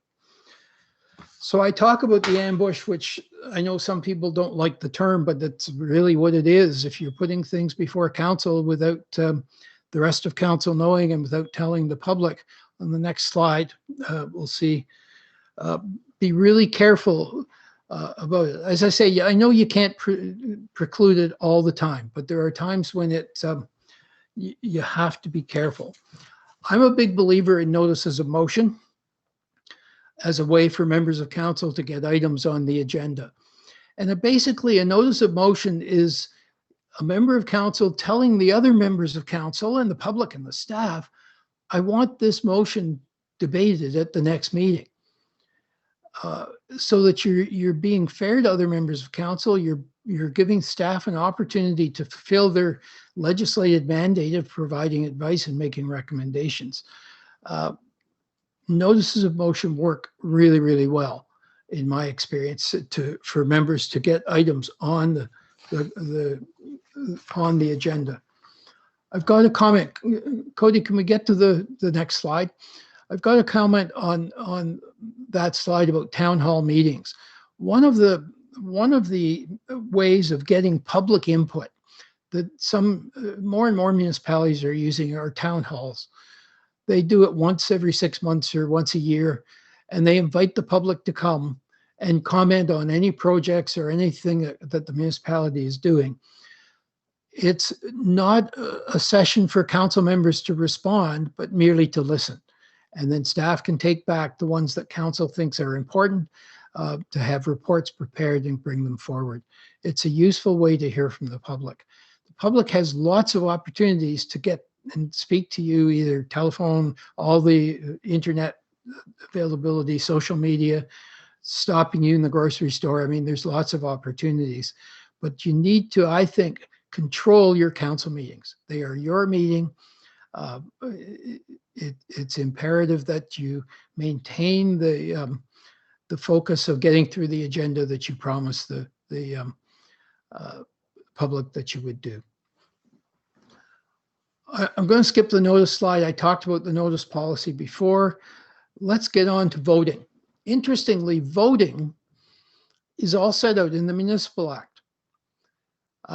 You don't need any of these in your procedure bylaw except one, and that is recorded votes. The Municipal Act says that any member can ask for a recorded vote during the debate. So if we're in the middle of the debate, I could say, Your Worship, I want a recorded vote. That doesn't mean you want the vote now. It just means when you get to the vote, it's going to be recorded. But the Act also says anytime during, but immediately after the vote. So when the vote is taken, a member could say, I'm asking for a recorded vote, and you are now required to do the recorded vote. Why would you want, why would the province put that in? Well, we had a councillor in Sudbury who never got the vote right. I don't know where she was, but she would vote the wrong way at least once a meeting. And she would immediately call for the recorded vote. And she would then vote on the recorded vote the opposite way she voted when the matter was first voted on. So recorded votes are an important tool, useful tool. Some municipalities take all their votes by recording now. They recorded them all. Some are doing a bit of a hybrid. You did a bit of a hybrid this morning, frankly, when you moved the motions to receive the report. If you're going to do that, I think you're basically at the recorded vote stage. You may want to consider and give that some thought as well. The final point on the voting is failure to vote is a negative vote. So if you just say, I'm going to abstain, it's a negative vote, probably not what you intended. Voting, by the way, my recollection, those are all being put in the guide at the back of the bylaw, because the bylaw itself can't impact the votes except for the recorded vote part. Oh, tie votes are lost. We know that too. And everybody votes, and that includes the head of council. Let's talk about motions quickly. We're talking about substantive motions rather than procedural. They must be moved and seconded. And the decisions of the meeting are motions that are either passed or defeated, or bylaws that are passed or defeated. Motions should be in the affirmative, not the negative. And there can only be one motion before council at a time. And that's part of the responsibility of the mayor, to keep one motion at a time. We'll come to a corollary of that in a minute. If you're going to withdraw motions, they should be withdrawn with the assent of council. Because once they're on the floor, they become the property of the council itself. One of the areas that becomes important is amending motions. How you do that is really significant. I can tell you that one of the times, more times than not, I have seen council members and their eyes glaze over because they're not sure where they are. They're into an amendment and then an amendment to the amendment, and it's really complicated to keep straight. It's important for the chair to be aware where you are, and it's critically important for the clerk to know which specific motion is being debated. Is it the main motion, the amendment, or the amendment to the amendment? It's critical to do, and you can only deal with one amendment at a time. I put a chart in. Oh, there was some comment about friendly amendments. There's no such thing as friendly amendments. It's an amendment.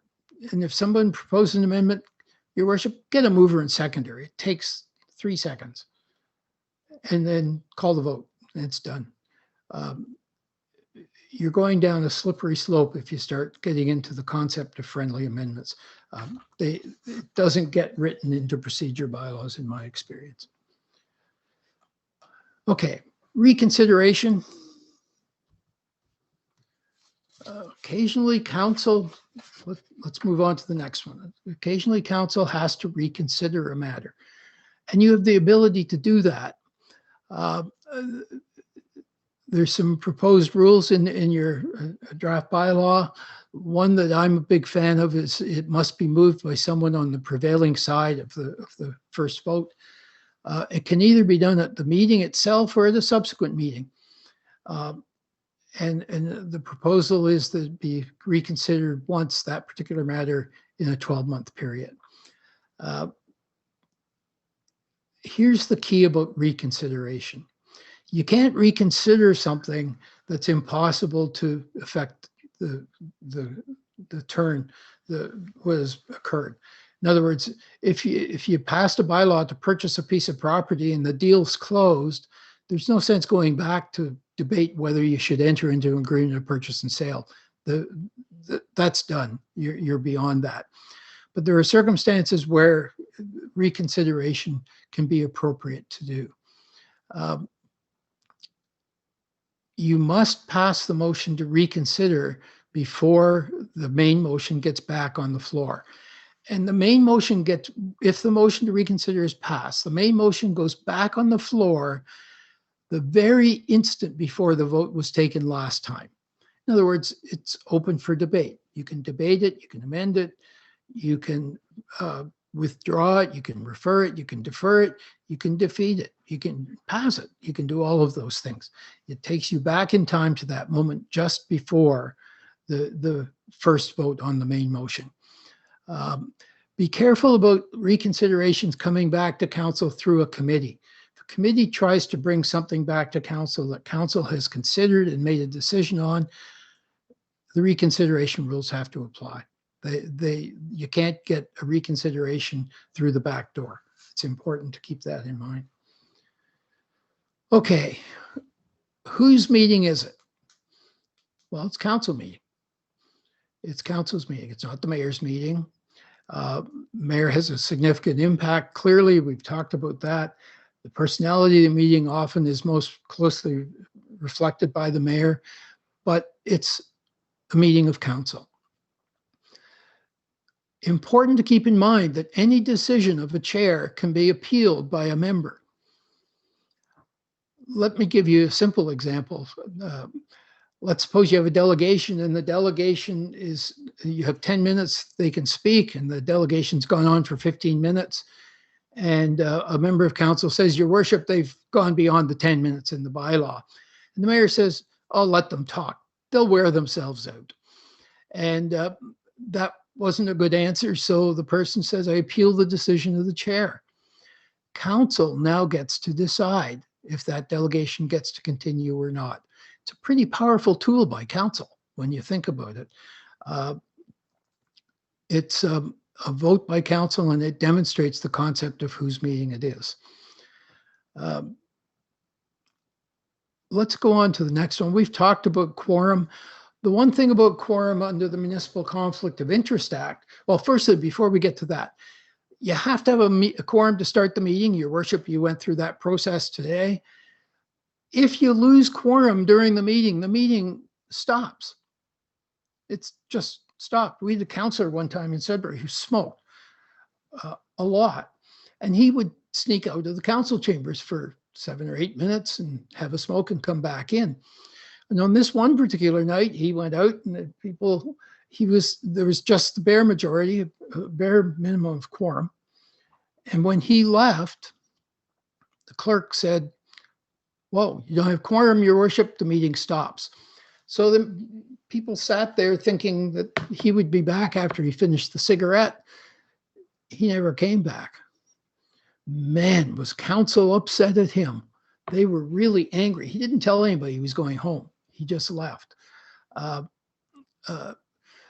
If you lose it during the meeting it ends, and you pick it up, the rest of the material items at the next meeting. Important to do. There's some people who believe if you have quorum to start the meeting, you're good for the whole show. That's not the case. If you have quorum, a bare quorum minimum present, and a member declares a pecuniary interest under the Municipal Conflict of Interest Act, you've lost your regular quorum. But the Municipal Conflict of Interest Act says you can go down to 2 members. And those 2 members have all of the power and authority of council. They can make the decisions. They both have to vote in favor of anything to get passed, because that's majority vote takes place. So quorum becomes significant. The clerk needs to be paying attention how many people are there, and advise the mayor in the circumstance where the quorum has been lost. I want to talk about confirmatory bylaws. There was a question on this. It felt like an exam question. I have to tell you, it's kind of one of those ones that's one of my favorite topics. And it said, why do we have a confirmatory bylaw? It just takes up space and time and paper. Let me tell you this. The confirmatory bylaw is the cheapest insurance policy you as a council can have. Number one, the cheapest. What does it do? Well, it takes, remember section 5, that slide I said put an asterisk beside? It takes a resolution. If you pass a resolution where you should have passed a bylaw, you were exercising power, the confirmatory bylaw turns that resolution into the status of a bylaw. How cool is that? It's really important. Any case law? Yeah, there's case law. The classic case is a Supreme Court of Canada decision involving the City of Toronto and Metro Toronto back in the 1970s. And the court established that the confirmatory bylaw did, in fact, they were fighting over the houses on the Toronto Islands. There was a confirmatory bylaw, and that therefore that resolution that they were dealing with had the status of a bylaw. Even closer to home, at one point in Sudbury, we had moved into the city and region. We're in the same building, and the old city hall council decided to get rid of it. And a law firm in town came forward and said, we want to buy it, but we don't have any money. And so here's the price, and we would like a mortgage back. And they did this all in one night, and council passed the resolution to do both of these things. Resolution, no bylaws. And the mortgage back was for a year. And at the end of the year, the lawyers came back and said, we still don't have any money, extend the mortgage. And council said, we're not doing that. And and said to the lawyers, pay up. The lawyers sued the city. And one of the arguments put was there's no bylaw authorizing the conveyance and no bylaw authorizing the mortgage back.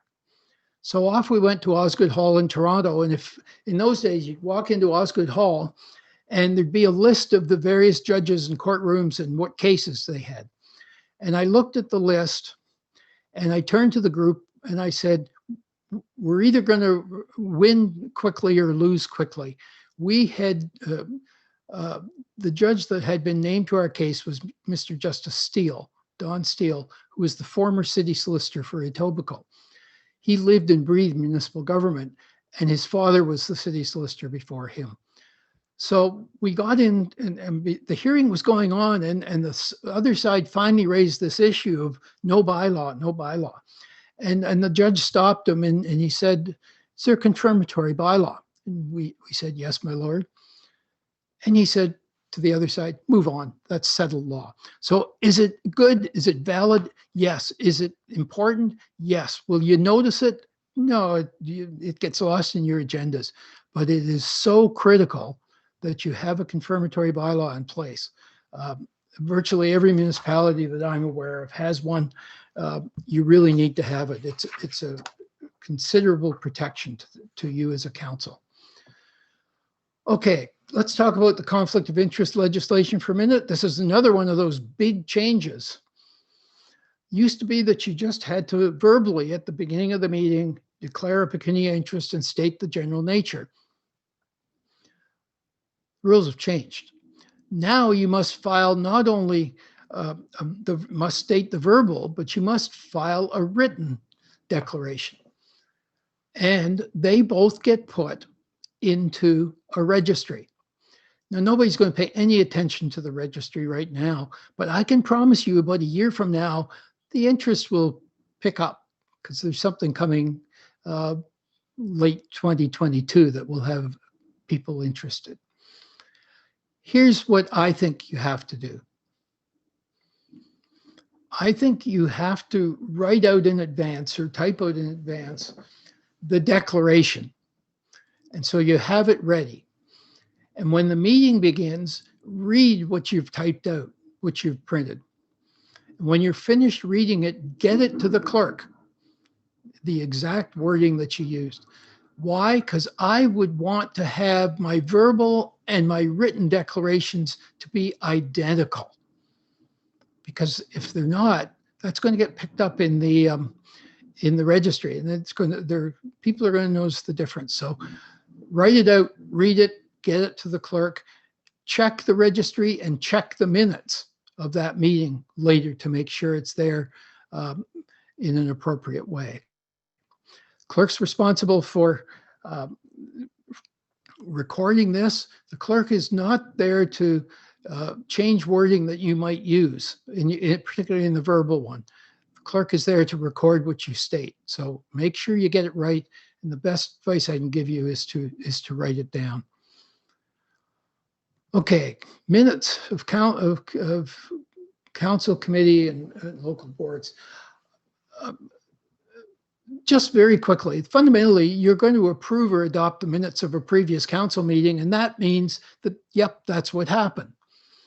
With respect to committees or local boards, you get the minutes of a library board or a police services board if you get them, or a health unit.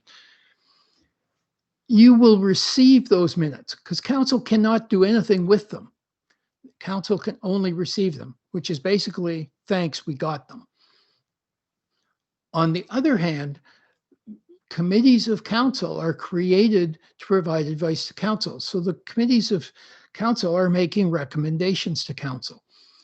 The minute that you approve or adopt those minutes, those decisions of the committee become decisions of council and they're binding. It's really important to do. One of the questions is, do you wait till the committee adopts its minutes before they send them to council? That's a real problem because you've now added at least 2 weeks before you get the committee, and the committee only meets once a month. You may have delayed the process by up to 6 weeks. If the minutes have to be changed by the committee, they will get changed and they will be amended the next time it comes to council. With respect to actions taken by a council at a particular meeting, do you have to wait till the minutes are approved? Absolutely not. Council will begin, or staff will begin to work on the items that came out of the council meeting tonight right away, the ones that have to be dealt with right away. You don't wait for the minutes to be approved. Minutes are an important element of what you're doing. Okay, presentations, delegations, I'm sorry. I think what you're proposing in the bylaw is good, that you're differentiating between delegations and presentations. I'm a presentation. So you don't want me to come and be bound by the 10-minute rule for delegations. That would be a bit of a waste. But you do want to have some control over presentations. The discussion with the clerk. But delegations are not people you're inviting to come speak. They are people that want to come and speak to council. Why do they want to come and speak? Well, they want to convince you of their point of view. Legitimate, important, and I think that's really appropriate. It's important that they know that there are rules of procedure and that they are required to follow them. There should be a time allocation, and that's there. The number per meeting is 3. Some municipalities don't have a number, some do. Be really careful around questions for clarification. City of Kingston at one point was having a real problem, and they invited my colleague and I to try and help them out. What they were doing was a delegation would come forward, and when they finished their 10 minutes, a member of council would say, "That was really interesting. Could you expand on this one point?" And the delegation went on for another 10 minutes. And someone else would do the same. They were taking 2 to 3 delegations, and they were doing them in 2.5 to 3 hours. They never finished a council agenda. They never finished. And they wanted to know what they were doing wrong. And we said, those weren't questions for clarification. They were enticements to go on and expand the presentation itself. The delegation should be speaking any questions of clarification in a concise way. And here's a critical point. If council is dealing with the issue that's the subject matter of the delegation, deal with it later in the meeting. There are 2 different processes going on here. One is the information given by the delegation, and the other is the deliberation of the motion that's being put before council. Create some space between the 2. We always in Sudbury put the discussion of the item farther down the agenda so that there wasn't a sense that the delegation could now participate in the debate. That's not why they were there. They were there to provide the information. The last part on this slide is that here the delegations once. I'm a big fan that the delegations get heard at committee or get heard at council, but not both.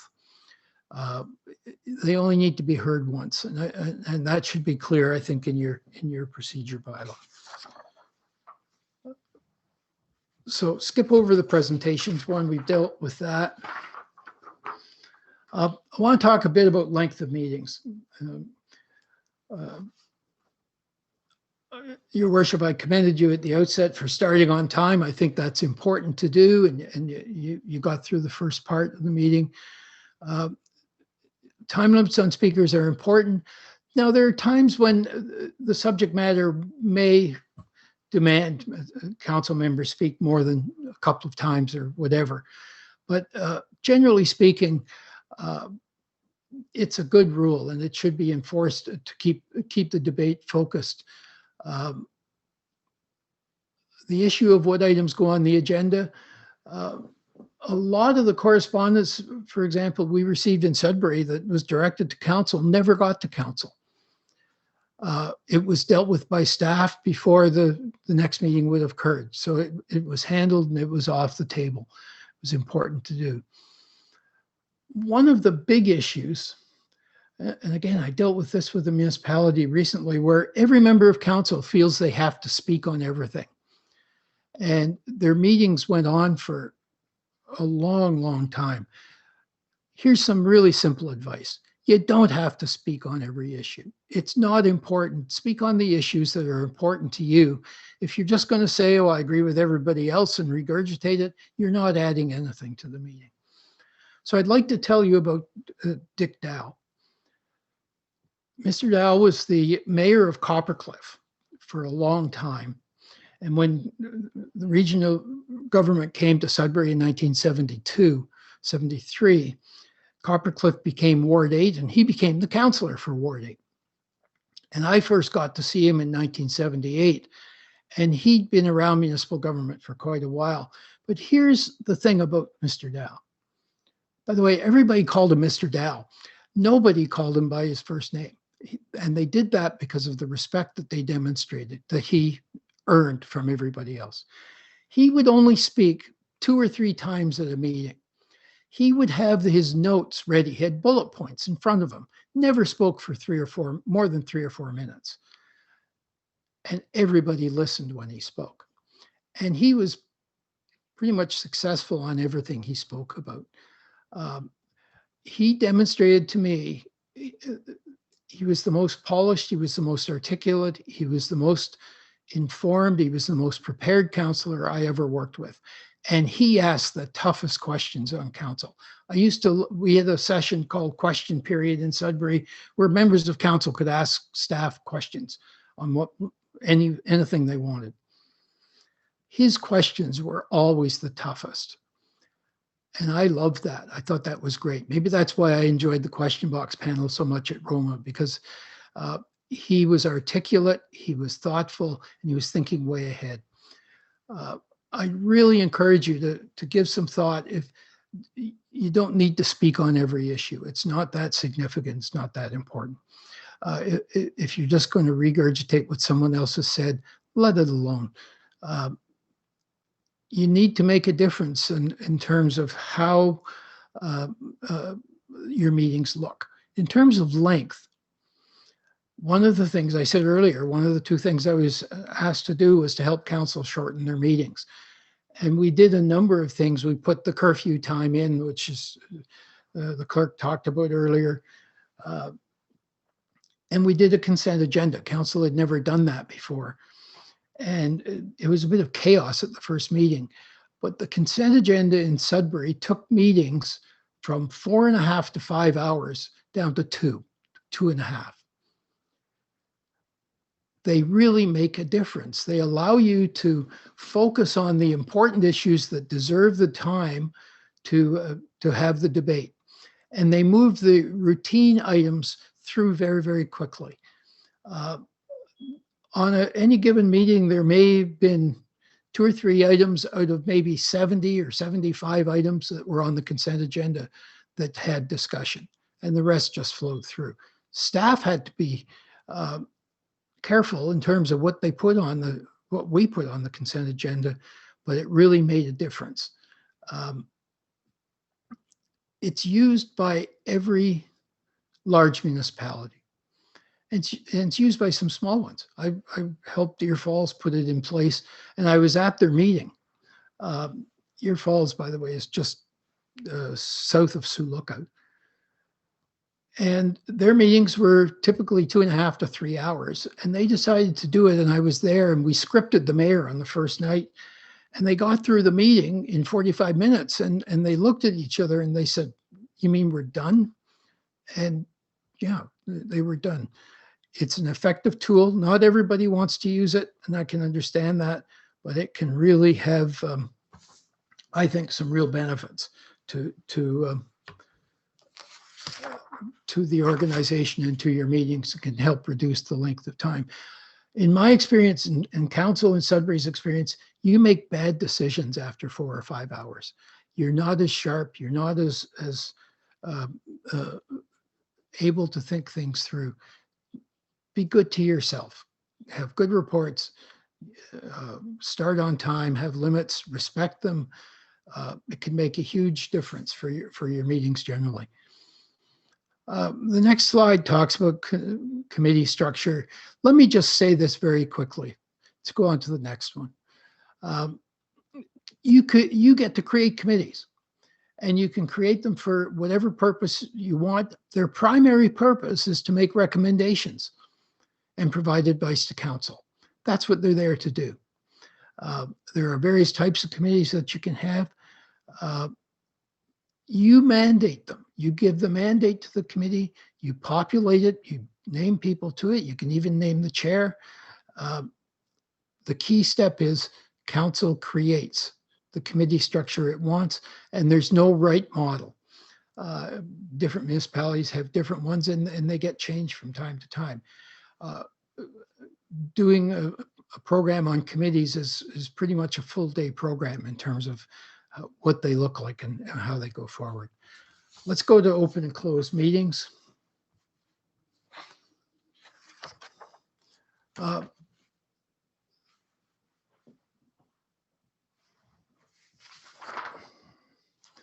Yeah, this is, as it says, a key element of accountability and transparency, and you should be able to find that in your accountability and transparency policy.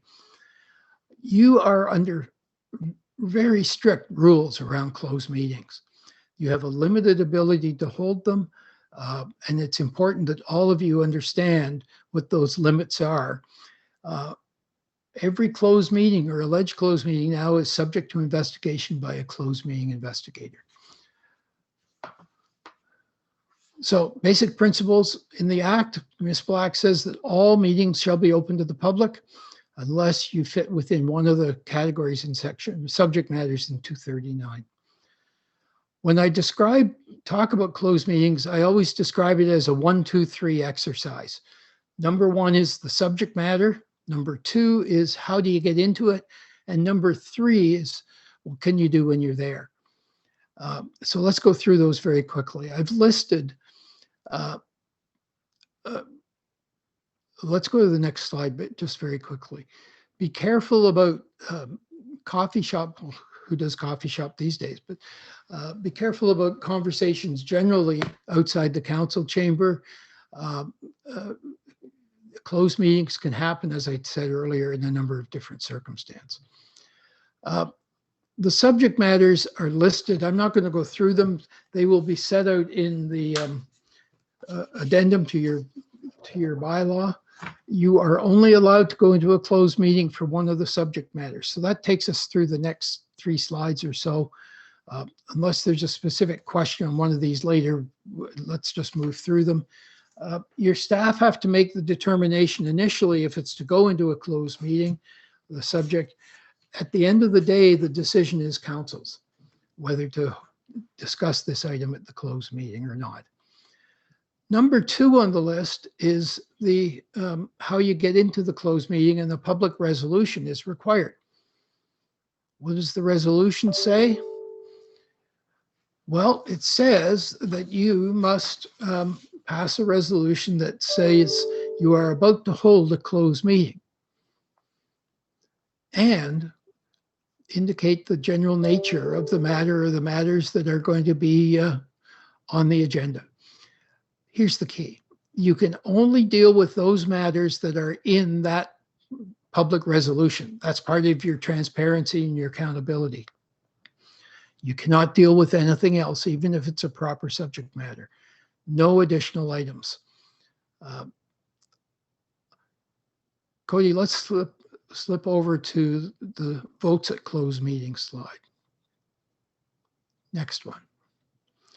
So what can you do at closed meeting? Well, there are 3 kinds of votes that you can hold at a closed meeting. Procedural matters and adjournment.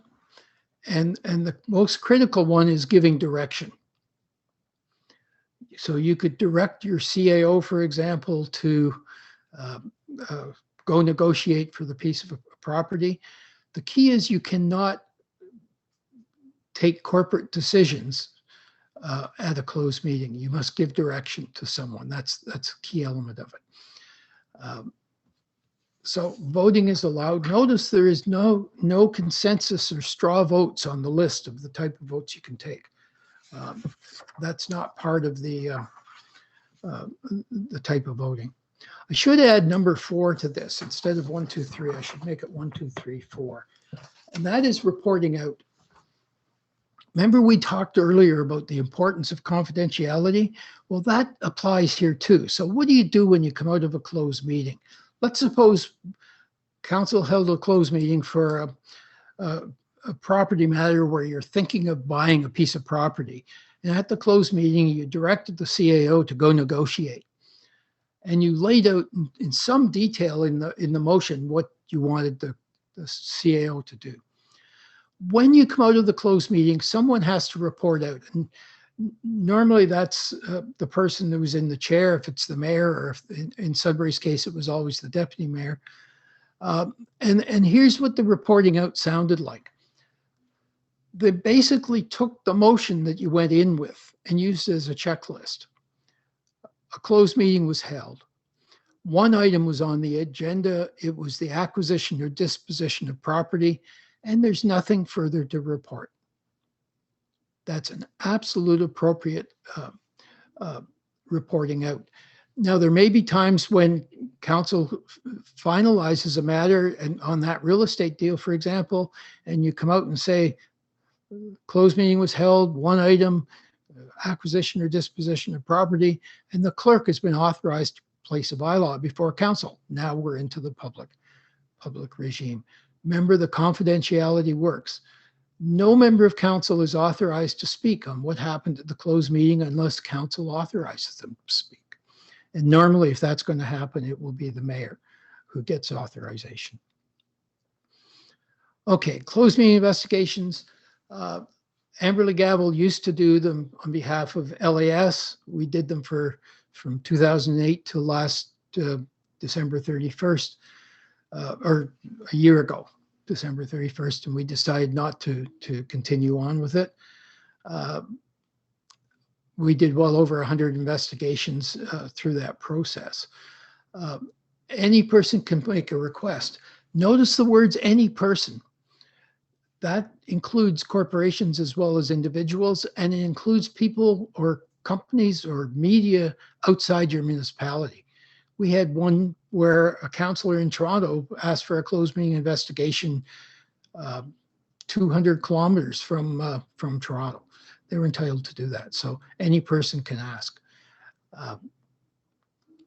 Personal responsibilities on the next slide. I'm not going to spend time on this other than I just want to make you aware of some of these personal responsibilities that you have under various statutes. Water's a big one. I hope, you must have water systems. If you do, I hope you've been trained by WCWC, Walkerton Clean Water Center. Important to do. The criminal code, you should have covered off as part of your orientation and what constitutes a criminal offense under the code. Let's go to conflict of interest for a minute. Keep in mind this act is personal to you as an individual. It governs your conduct. It does not govern, does not apply to staff. So it's personal. It's been in effect since 1972. The most significant changes came in the last 2 years. I've talked about the declaration of pecuniary interest and how to deal with that. It's on the next slide. Be really careful with it. People won't pay attention for a while, but they will start later. Okay, members' duties. Every time you have a pecuniary interest, you have a series of duties that you must meet. First, you have to declare the pecuniary interest. Second, you have to state the general nature, and you have to do that, both of those in both writing and verbally at the meeting. Then there's some do nots. You may not influence, or you shall not influence before, during, or after a meeting. You can't participate in the debate, and you can't vote. The one I want, most of those make sense. The one I want to mention, though, is influence. Influence doesn't mean influence just before the meeting. Influence means anytime before the meeting, and it means influencing other members of council or staff. Doing a presentation in 2 or 3 weeks from now with a councillor who is having a terrible time because he's in influencing staff all the time and he's in pecuniary interest. So it's going to be an interesting session. You cannot influence. And influence is a really interesting, I encourage you to take a look. There's a case out of Muskoka a few years ago now, where a member of council was a contractor and he came to the mayor and said, you know, I'm building this project that's really got a benefit for the community. I don't think I should pay any fees or development charges. And the mayor said, I don't know, write a letter to the finance committee. And he did. And he went to the finance committee meeting. He wasn't a member of that committee, but he was there. And when this item came up, the members asked him questions and he answered them. The matter came to council and he declared the pecuniary interest, stated the general nature, and didn't influence, participate, or vote at the meeting. A few weeks later, an application was brought to court to alleging that he breached the act because he improperly influenced, and the court agreed. The court said he improperly influenced by sending the letter and by answering questions at committee. Be really careful about this one. It's important to keep it in mind on a regular basis. General advice under this act, the world's changed because I think you can be asking the IC. I would expect from the clerk that if clerk sees a case come through, send it off to you just so you're aware of it. If you're not using Google Alerts, you should be. And I'm sure somebody on staff can help you set that up. One of the subjects you should have is municipal conflict of interest. That will tell you all the cases that are coming out. Staff can assist in a general way. The integrity commissioner can assist in a very specific way. We know now that every municipality has to have a code of conduct.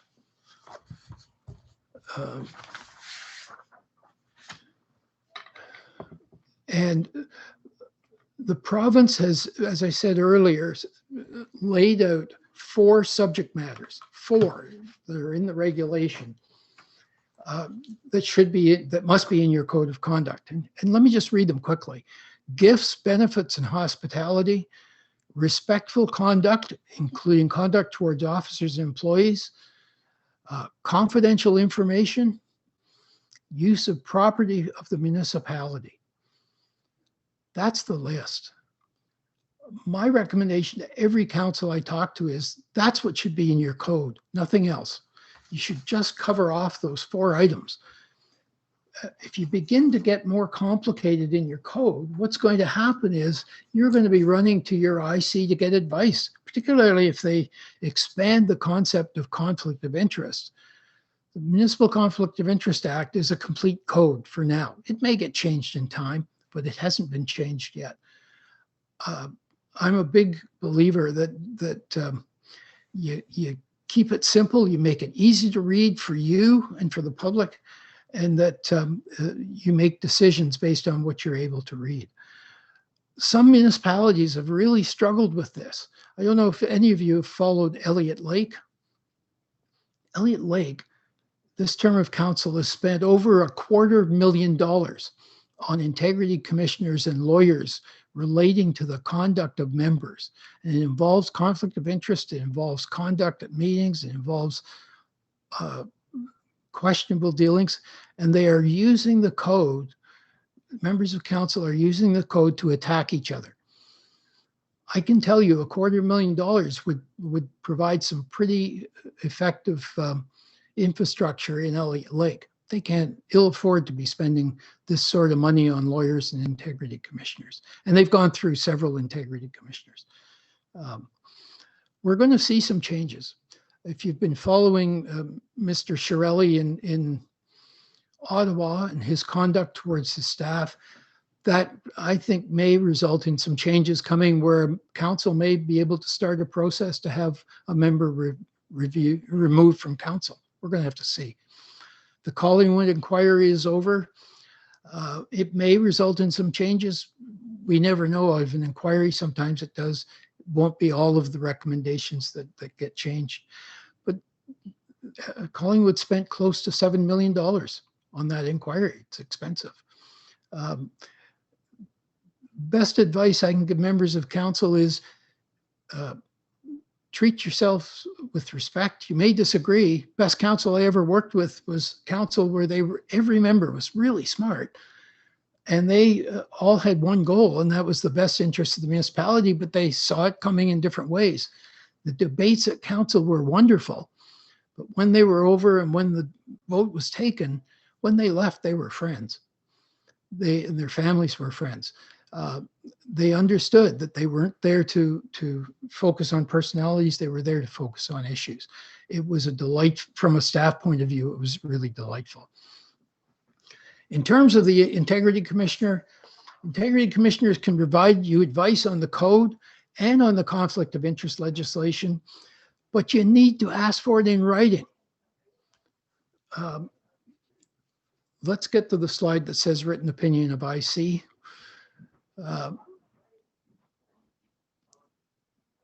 Next one, that's it. You have to ask for it in writing. So if you're asking a question on the conflict of interest legislation, be specific. Give all the details, and you will get a response in writing from your integrity commissioner, and you can rely upon that if it ends up going to court. And you can indicate to the court that, yes, indeed, you followed the advice that was given. It's a new feature, and it means you don't have to go get and pay for your own independent legal advice. But be cautious. It has to be in writing to provide you with any level of protection. Okay, next slide. We pretty much talked about it. ICs are mandatory. Expanded role that includes not only investigations, but education and opinions to council members. The big change in conflict of interest is people can complain to the integrity commissioner that there's been a breach of the conflict of interest legislation rather than having to fund a court application out of their own pocket. That makes it much easier for people to lay complaints and to start the process. Now, the IC has the ability, if they believe it's serious enough, to take it to court. All of that, though, is going to be paid for by council. You're going to pay for all this. So inappropriate conduct can really become an expensive proposition. Okay, let's, recent changes. Well, we've seen ease of complaints. The costing is going to cost municipalities a lot more money. We're hearing complaints around the province about the costs of it, but it's really the cost of council members acting inappropriately as amongst themselves. Court costs, if it goes to court, will be paid for by the municipality, which is a big hit. Okay, summing up. You're in a complicated business. You're a highly regulated business. You need to have training on the areas that you have responsibility for. You need to know what your role is. That is the role of the decision maker. You need to be prepared when you go to council meetings, when you meet with the public. You need to do your homework. I love local government, so I always tell people to have fun. I think that's you are community leaders. You are expected to act and behave in a certain way. And I have to be frank with you, this last couple of weeks, I think the integrity of public officials, particularly elected officials, has been damaged by the conduct of some people that are traveling. We're seeing a response right across the country. That paints you with the same brush, frankly. Be really cautious about that. I think this issue of entitlement, because of the position you hold, be really careful. And I think we're seeing a public outcry like I've never seen before over an issue. And it's not over yet. Keep waiting for somebody from, I know Ottawa did an article this week and every member of council stayed home. but I suspect there's some municipal councillors around the province who are going to get caught on this, this whole COVID issue and the travel issue. It's an important one. All right, that finishes that part. I want to cover off a couple of the questions that they've got, and one of them in particular that I absolutely loved. There's an issue around, you put the vouchers, I assume that's your bills that you're paying as a municipality on for approval by council. Best advice I can give you is don't do that. The only purpose it serves is political curiosity. If you want to see that list, go talk to the treasurer. It does nothing to deal with your maintaining a controllership position on your municipality. What are the two key elements for you to, as a councillor, to keep in mind? You've got an approved budget. People are purchasing through your procurement policy in accordance with that. And you're getting regular, usually quarterly variation reports. In other words, are we on line with the budget that council approved? If you have those in place, that's the controllership level that you need to have. And if you're looking at a list where the payments are already out the door, what value is it looking at it? It serves no purpose whatsoever. Give some thought to taking it off the agenda. You don't really need to have it there. One of the questions also dealt with training, or dealt with committees and the rules around committees. I urge you to train your committee members every bit as much as you get trained. They're providing really important advice to you. And if they're not providing important advice, get rid of the committee. But if they are, train them. I got to do a session just near Peterborough about a year and a half ago. And it was a night with the members of the committee. Ironically, all the council members showed up and sat in the back row because they wanted to hear it. But it was for me to have a chance to talk to committee members and say, here's your role. Here's what you're doing here. And it went on for an hour and a half, 2 hours. And they were really appreciative. They understood how they fit into the system and what were some of the obligations that they had and the importance of the role that they were undertaking. Train your committee members every bit as much as you train yourself. I think it's important to do. There was a question about what's the difference between pecuniary and conflict of interest? Well, let me take you back to 1973, 1972. The act is called the Municipal Conflict of Interest Act, but it deals with pecuniary interest. Pecuniary means financial. And the theory is, it's a bit weird, but the theory is this, that you declare a pecuniary interest, that you have a pecuniary interest in something to avoid a conflict. And so most first-term councillors, the toughest job they have is trying to pronounce the word pecuniary. It takes some time, but the act demands that you declare a pecuniary interest as opposed to a conflict. There's some codes that are now saying you should be declaring conflicts. Again, as I say, look at that. I think the MCIA is a complete code in itself, and that's the level that it should be at.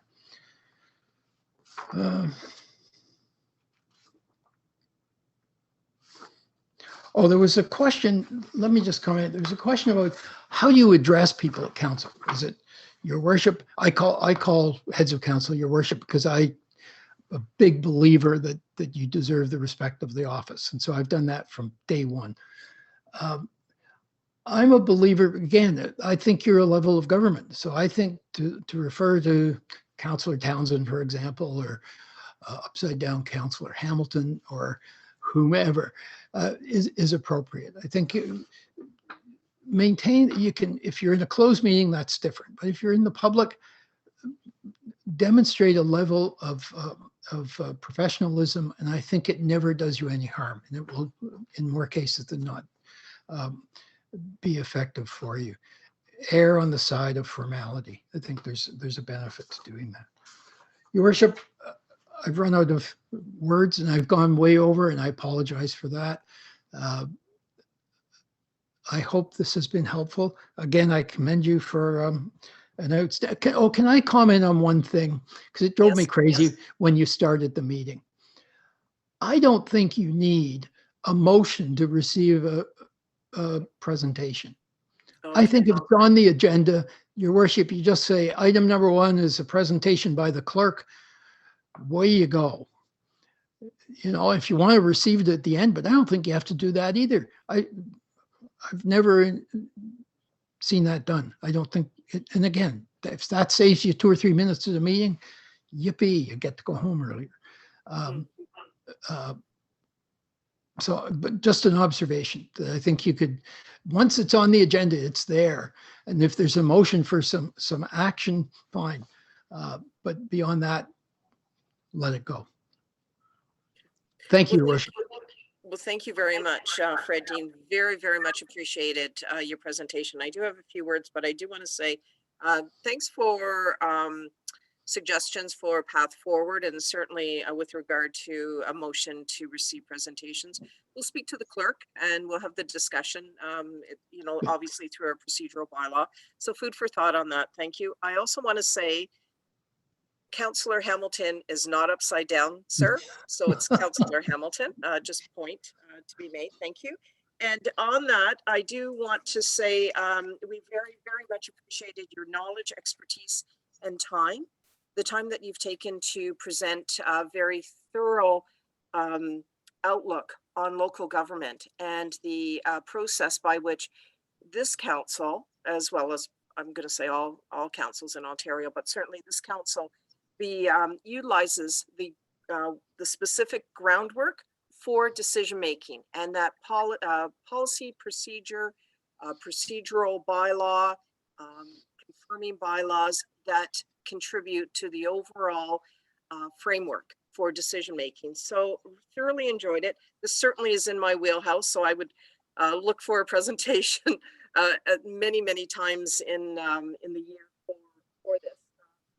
But I think overall our council members heard very interesting information. It's like I said, the groundwork for putting our draft procedural bylaw for consideration for approval. Lots of information to digest there. Really enjoyed it. Now I'm thinking, Mr. Dean, that would you be willing to take any other questions at this point that our council members might have? Absolutely. If they're still, Yeah. you get zoomed out after a while. I know that, but sure, Yeah. absolutely. Okay. Recognizing we have been, you know, in the meeting since 10 a.m. this morning, thorough presentation, and I believe you covered all of the questions that were there. I am going to open it up if there are any members of council that have any lingering questions. Certainly raise your hand. I will acknowledge you, and then we'll work through any of those questions on that. And then because we do have the motion on the floor, I look to our clerk that we will address the motion at hand, and then perhaps just finish off with the next steps as a just conclusion.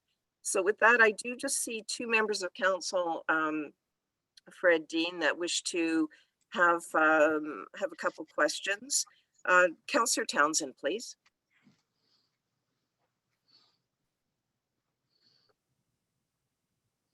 Councillor Townsend, I'm acknowledging you, and I would ask that if you're able to unmute yourself, or if you need some assistance through staff. Sorry, I must have hit it twice, Madam Mayor. It's I'm now open, I believe. Thank you. Yes. I do have a comment regarding the ex officio. I have some serious concerns about the change to allow the mayor to attend and to vote. I'm going to use a couple of the other contents of the presentation to explain why I'm concerned about it.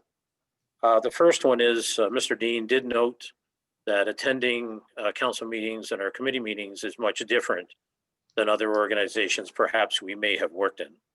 And that is very, very true. It's much more regulated. It's a little more challenging at times, I admit, but it works very well if we follow it. In that sense, it does not mean in my mind that we have to accept and follow every rule in the Robert's Rules of Order.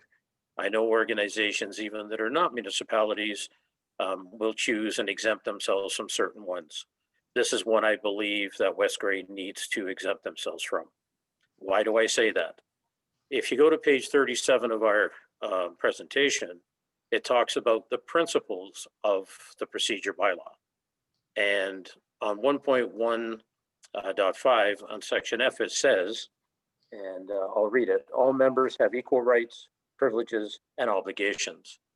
The minute you provide one member of council to be able to walk into any committee and vote, you've now changed that. You've now changed that equality issue.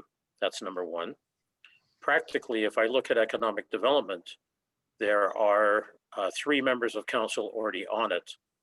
The minute that the mayor walks in, we have a problem if there's comments made by, I guess, any councillor based on Mr. Dean's comment that we now have a meeting of council. If the mayor is allowed to vote, please note the other 3 council members do not have that privilege. At economic development, they are there as liaisons for advice and contribution.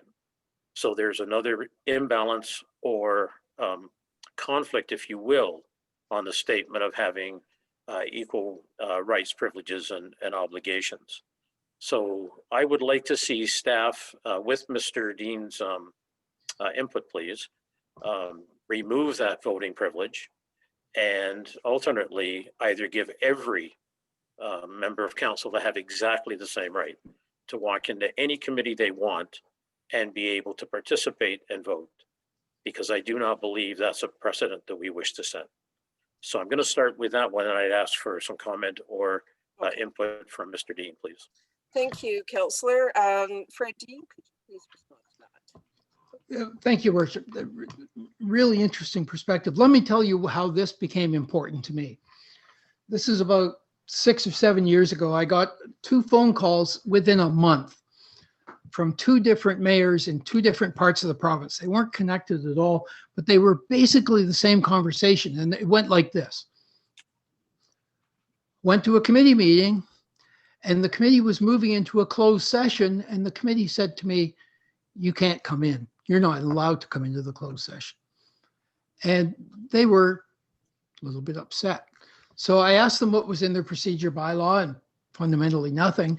And I asked what rules they were using as a resource, and they said Roberts. So I went away and looked at Roberts, and Roberts sets the rule of the head of the organization has the right to attend, vote, participate, but doesn't get counted in quorum. And I think, frankly, it's a good rule. The equality issue, I think you can deal with. If you have somebody on if you have members of council on economic development that don't vote, my view is the mayor would go to that meeting on the same basis that they do, and you could make that reflect. I just think that if you go back to the fundamentals of what the head of council is responsible for, this leadership, this ability to see how the organization is functioning, that's really significant purpose. But you have to decide. It's entirely up to you if you want to have the head of council attend the council committee meetings when they're able to. You just don't want them counted in quorum, because that creates a real nightmare. But participating, going into closed meetings, voting, I think it's appropriate. But again, that's a decision that council has to make. Further questions, Councillor Townsend? Yes, first of all, I'll thank Mr. Dean for that. And I like the concept of saying that the mayor has the same level of participation as other council members at those committee meetings, because that gives you back to the equal. We all just can't walk into any meeting and vote now. In fact, we shouldn't just walk in. I think the responsibility is to let the chair know that we want to attend, to make sure that it doesn't present a problem of any sort, either logistically or elsewhere. So I do appreciate that, and I think that's something that I would like to see. The other thing that I didn't mention, I probably should have, is that in a circumstance of where you have 7 people on a committee, one person doesn't show up, it could actually mean that one person of council is influencing, whether it be the mayor or anyone else, that one member of council that now gets the vote could be the deciding vote, where otherwise it might have been defeated because it would be a tie with 6 people. So you do get into some really interesting situations, and I'm very happy to see that there is some flexibility in that one. So Your next question, Councillor? Yep, thank you. The other one has to do with agenda setting and question period. Historically, previous council has set, and I won't say immediately before, but somewhere in the history, they have set the questions are based on what's on the agenda versus any previous item. And I was really pleased to see, again, Mr. Dean reference that there should be no surprises to the public. And you could get into some interesting discussion if answers to questions are happening for items that are not on the agenda that did come forward from a past agenda. There could be delegations on that could be handled separately. So I'm wondering what his opinion on is limiting that to questions on what's already on the agenda. So there's no surprise to the public, in essence, of coming forward with items that the public had no idea were coming up, and additional information may be revealed they weren't expecting. Mr. Dean, sir, could you answer that? Sure. The question period, as I have lived it and worked, is simply an opportunity for members of council to ask staff a question. There's no decision-making coming. There's no motion coming. We had this in Sudbury, and it usually lasted 5 minutes at the most. And it would be, a councillor would ask, what's the timeline on the completion of the project resurfacing Main Street? Or something to that effect. Or is the grant application gone in for the grant to hire 2 students for the summer on this particular program?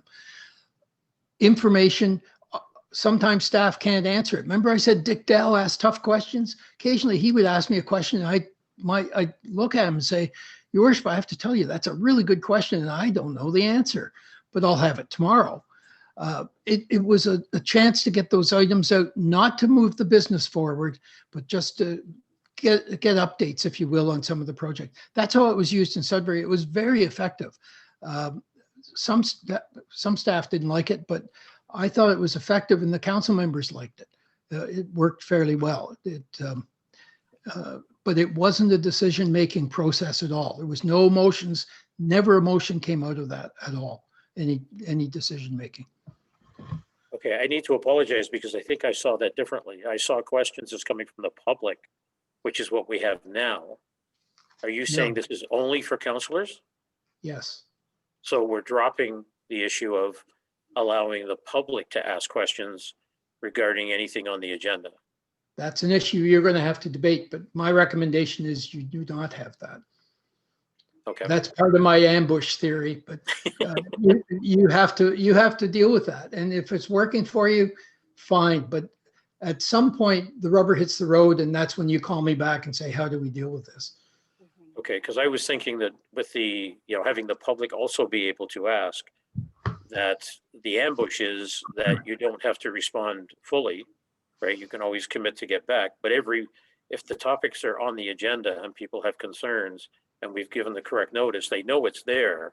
So we have been transparent and therefore they chose either to attend or not, where if it was previous items, it may not. So my distinction is I don't object to the council doing that, but I thought public also had that right. Okay. But if that's not the case, it's debatable. Your Worship, that's one of the issues you have to debate and make a determination. All right, so that's for another time, Councillor. Is there anything further? I'd like to move on to the other members of council, but afford you the opportunity if you did have another one. Yeah, that's all for now. Thank you. You're quite welcome. Councillor Shea, please. Thank you, Your Worship, and thank you, Mr. Dean. This was very informative. I have 2 questions. One is of sort of a philosophical one. I'll start with that.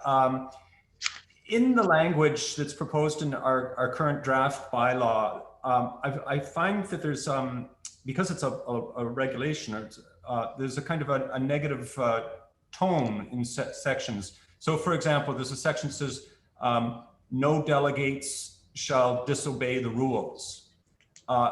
Is there any reason that that could not be phrased in the positive, like all delegates shall obey the rules? Or is there a legal reason that things have to be phrased in the negative? Mr. Dean?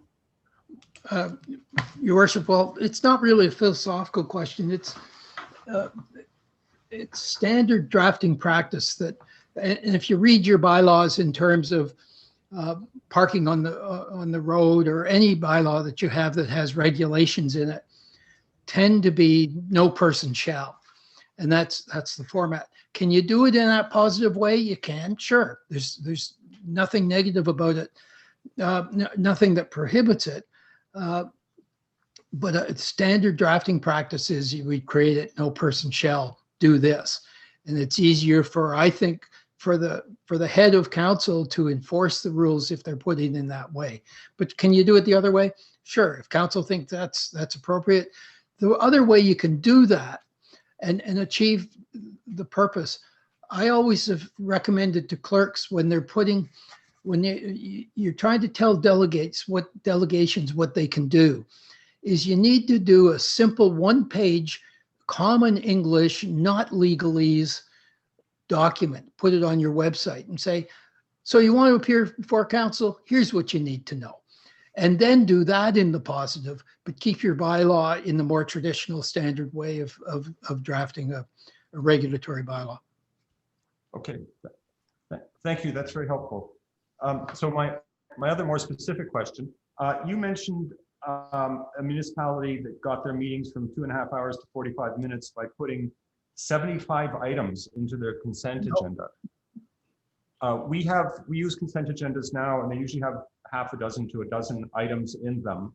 I don't know if you've had a chance to review any of our agendas. Could you see more things going from our regular agenda going into our consent agenda?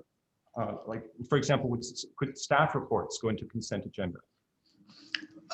That's a really good question. I clearly wasn't clear. Sudbury had about 75 items on the consent agenda. Larger municipality, you'd expect that. Ear Falls did not have 75. They may have had 20 or 10. It wasn't a large number, but it was a significant enough number.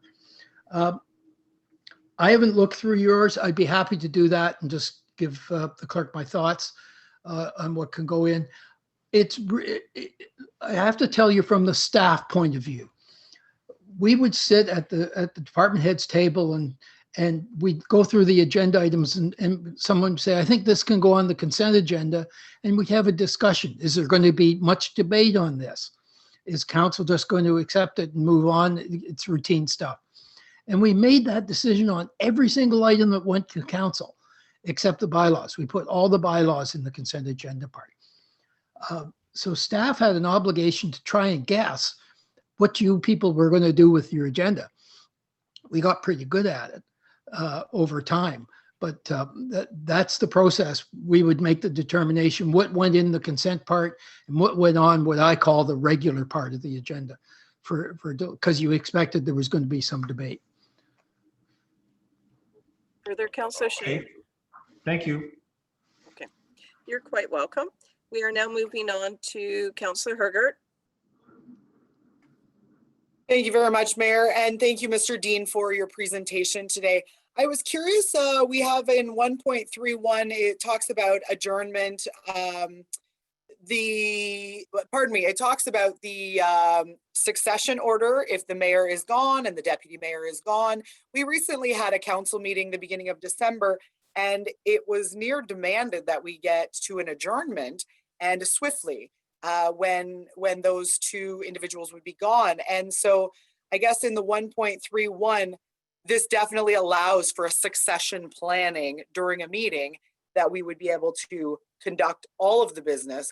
Is there any precedent then that we would have to adjourn with the rule of 1.31? Through you, Chair, to Mr. Dean, please.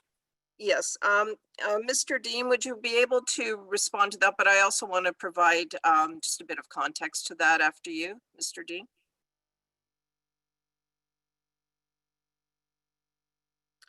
I'm wondering if we've lost connection with Fred Dean. Would you be able to confirm that we still have Fred Dean available through audio for this meeting?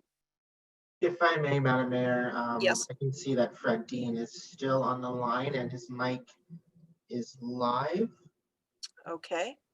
Mr. Dean, if you can hear me, would you be able to respond to Councillor Hergert's question? I'm wondering if staff could do a bit of troubleshooting with regard to Mr. Dean's participation at this point. Clerk Sharbeck, could you assist us? Yes, through you, Your Worship. I think Cody's going to work on reconnecting with Fred. I'm not sure what's going on with his microphone, but I'll just ask, sorry, Councillor Hergert, could you tell me which section you were looking at? 1.31, 1.31. Okay, let me have a look at that. And that Thank you, Clerk basically, Sharbeck. yeah, I think it talks about another member of the committee or council being elected to that chair position, just to conclude the meeting. Okay, no, you're not looking at the definitions though. Sorry, I took notes on paper and I was on Oh. 1.31. Okay, I think I do know the section, but I'm not looking exactly at it. So basically, if we have a quorum, the meeting can continue. So the chair is the mayor or the head of council. And it's common, if the chair is not available, that they pass that to the deputy mayor. If the deputy mayor, for some reason, is unable to take the chair or also needs to pass it on, for us, a quorum is 4. So assuming that everybody else is present, there is another person to pass that on to. So it's, again, a majority vote runs the show. So if somebody moves in seconds and a majority vote to adjourn, then that's that. But can a quorum continue with any member of council being the chair for a portion of the meeting or all of the meeting? Yes. If we were to gather and the mayor and deputy mayor weren't able to attend right at the start of the meeting, we could start with somebody else's chair. Technically, I would call the meeting to order and say, okay, council, can somebody appoint a chair so we can carry on? Does that make sense? It all comes down to a majority vote. Absolutely, But absolutely. four of our council is that majority. Yeah, and I just would like to say that with that particular item, certainly that is the procedure. The item was, the nature of the item was something that both the deputy and myself wanted to participate in, and that the majority of council chose to adjourn the meeting, and we were able to deal with the item at a subsequent meeting. But procedures are in place, and I'm very, very pleased with the draft of this procedural bylaw. Councillor Hergert, is there anything further? I was curious, is Mr. Dean available then to ask the questions? Clerk Sharbeck, do we now have Mr. Dean back in the availability through audio? Can you hear me now? Oh, thank you. Mr. Dean, welcome back, and I'm glad that you were able to attend. It's most important to have you at this session for sure. Okay. Can we break the question down into 2 bits? Thank you. Yes. First bit is if you lose 2 members, I don't care if they're mayor, deputy mayor, or councilors, and you still have quorum, you still have a meeting. Okay, the meeting hasn't stopped. So the question then is, who chairs the rest of the meeting? We seem to, sorry, Mr. Dean, we seem to be losing your audio. Would you be able to repeat your last statement if available?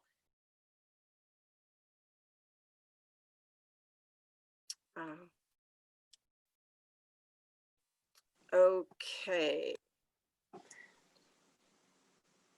Fred Dean, are you now available?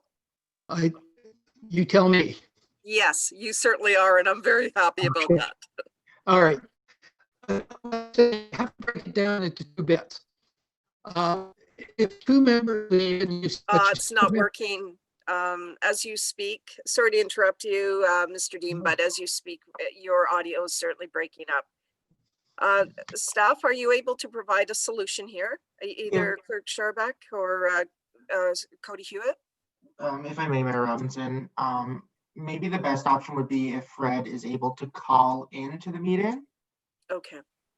Fred, Um, Mr. Dean, would you be able to do that? I can take, if council's in agreement, just a 5-minute recess for that. First of all, Mr. Dean, are you available and able to hear what I'm saying? No. So could staff please contact Mr. Dean? yes, I'm already on it. Thank you. Well, council, would you be willing for a 5-minute break? Okay, I'm seeing verbal, actually physical consensus through hands up. All right, let's take a 5-minute break, which will bring us back to 1:08 p.m. Thank you.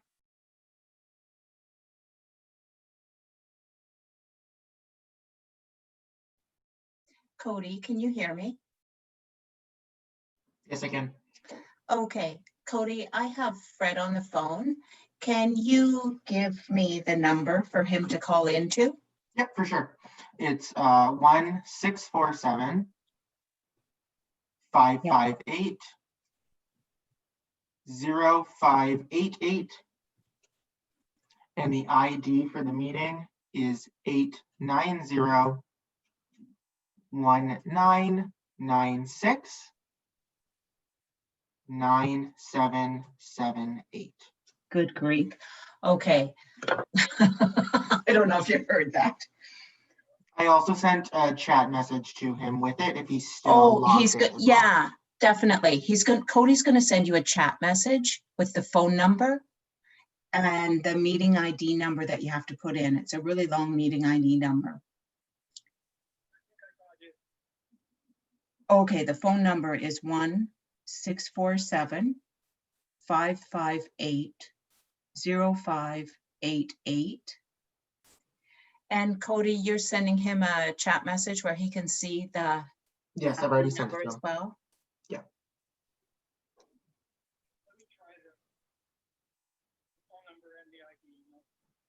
Okay, I'll see what happens. Thanks. Bye.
Hello.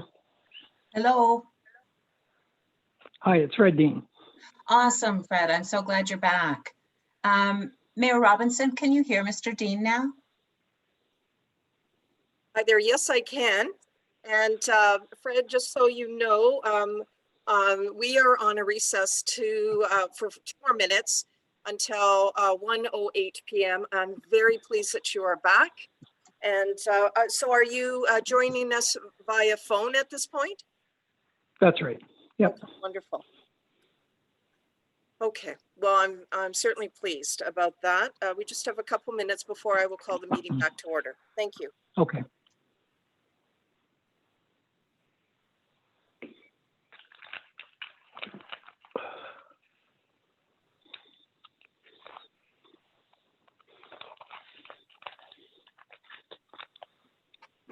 Mayor Robinson. While we're on break, Yes. I've noticed my Zoom functions have changed a little. And so when I went to put up my thumbs up, or no, yeah, my check mark, it actually disappears after about 10 seconds, Oh, which is new. Yeah, and just where those functions are has changed as well. So I'm just trying to figure that out on my end. So we'll see. I might just have to keep pushing it. I don't know, but I just want to let you know that's what's going on. I think in that case, if there's something that that I'm not acknowledging you because of the function, would you please verbalize that? Sure. I think Yeah. that's important just to ensure that your voice is heard. I look on the Sure. dashboard and but I think if in this particular case, please do that. Thank you. I will do that. Thank you. You're welcome. 1 minute.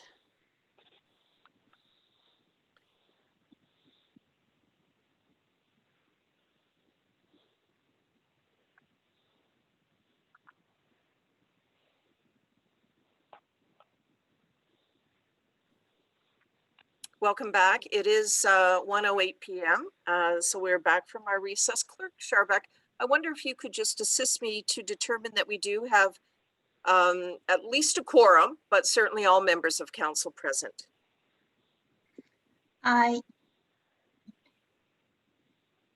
Yes, I believe we have everybody here, Your Worship. Wonderful. Appreciate that. Thank you. You are here and so Yeah. is our CAO. And hello, Fred Dean. Thank you for joining us via telephone. I just want to confirm that you are still there. I am. Wonderful.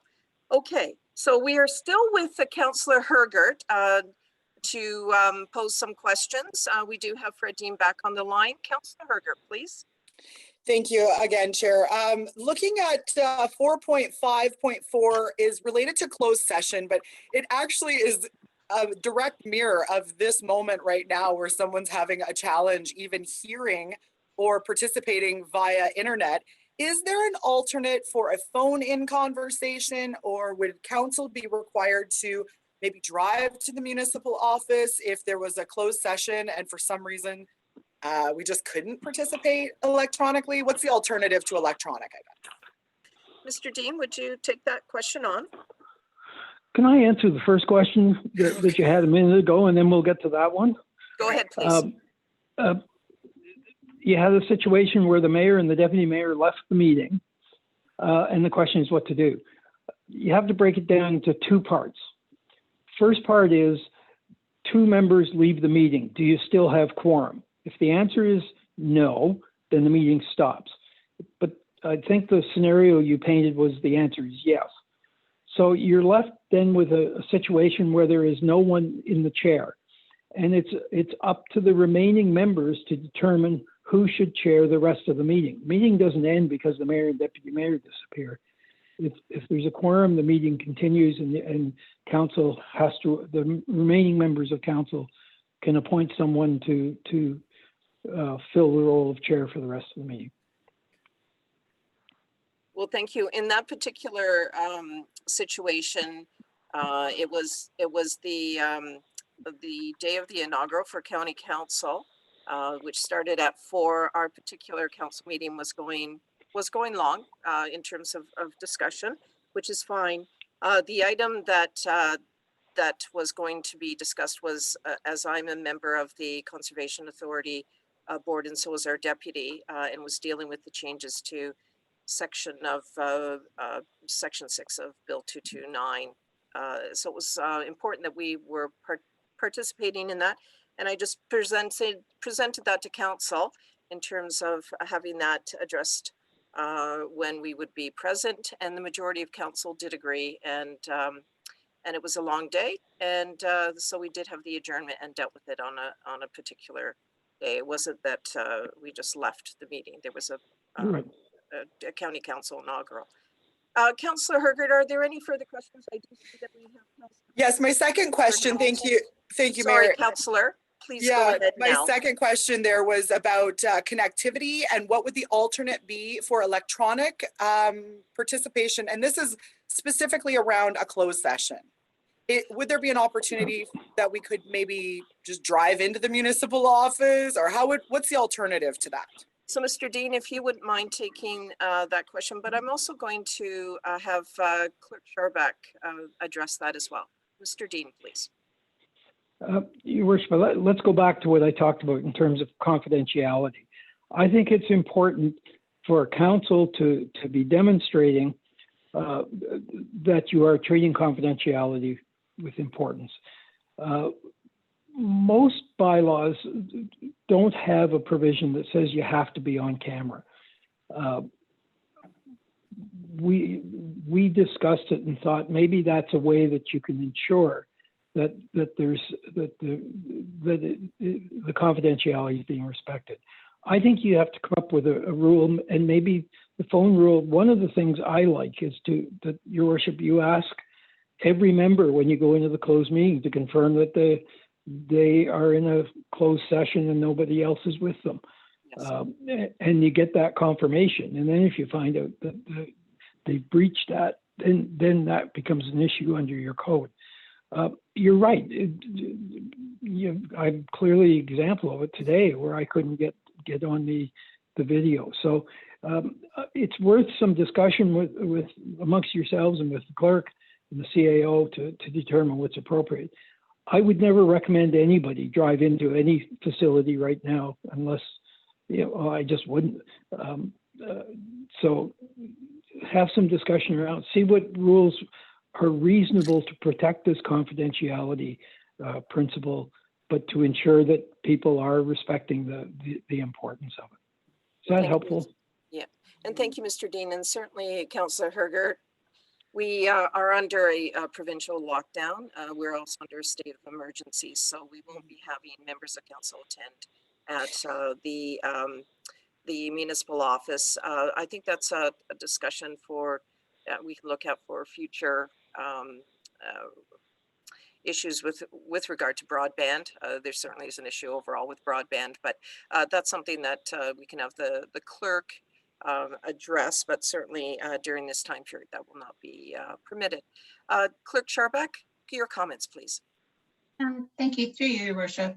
Obviously, I defer to Fred's expertise and experience, and I agree that the confidentiality is key. We have to prove that we're doing everything we can, both as council members and as in my role as clerk, to protect the confidentiality of the closed session. I think the video is, without a virtual background, is the best possible way to do that. And I think allowing to continue with a phone in, if necessary, it would be an acceptable contingency plan, but not the go-to. Does that make sense? Yeah. Like it's out of the ordinary. It's not the go-to norm. Oh, I'll just phone in to closed session, or I'll turn my video off for closed session and perhaps come and go to the bathroom, do whatever. I think our goal is the best, and we get as close to it as we realistically can.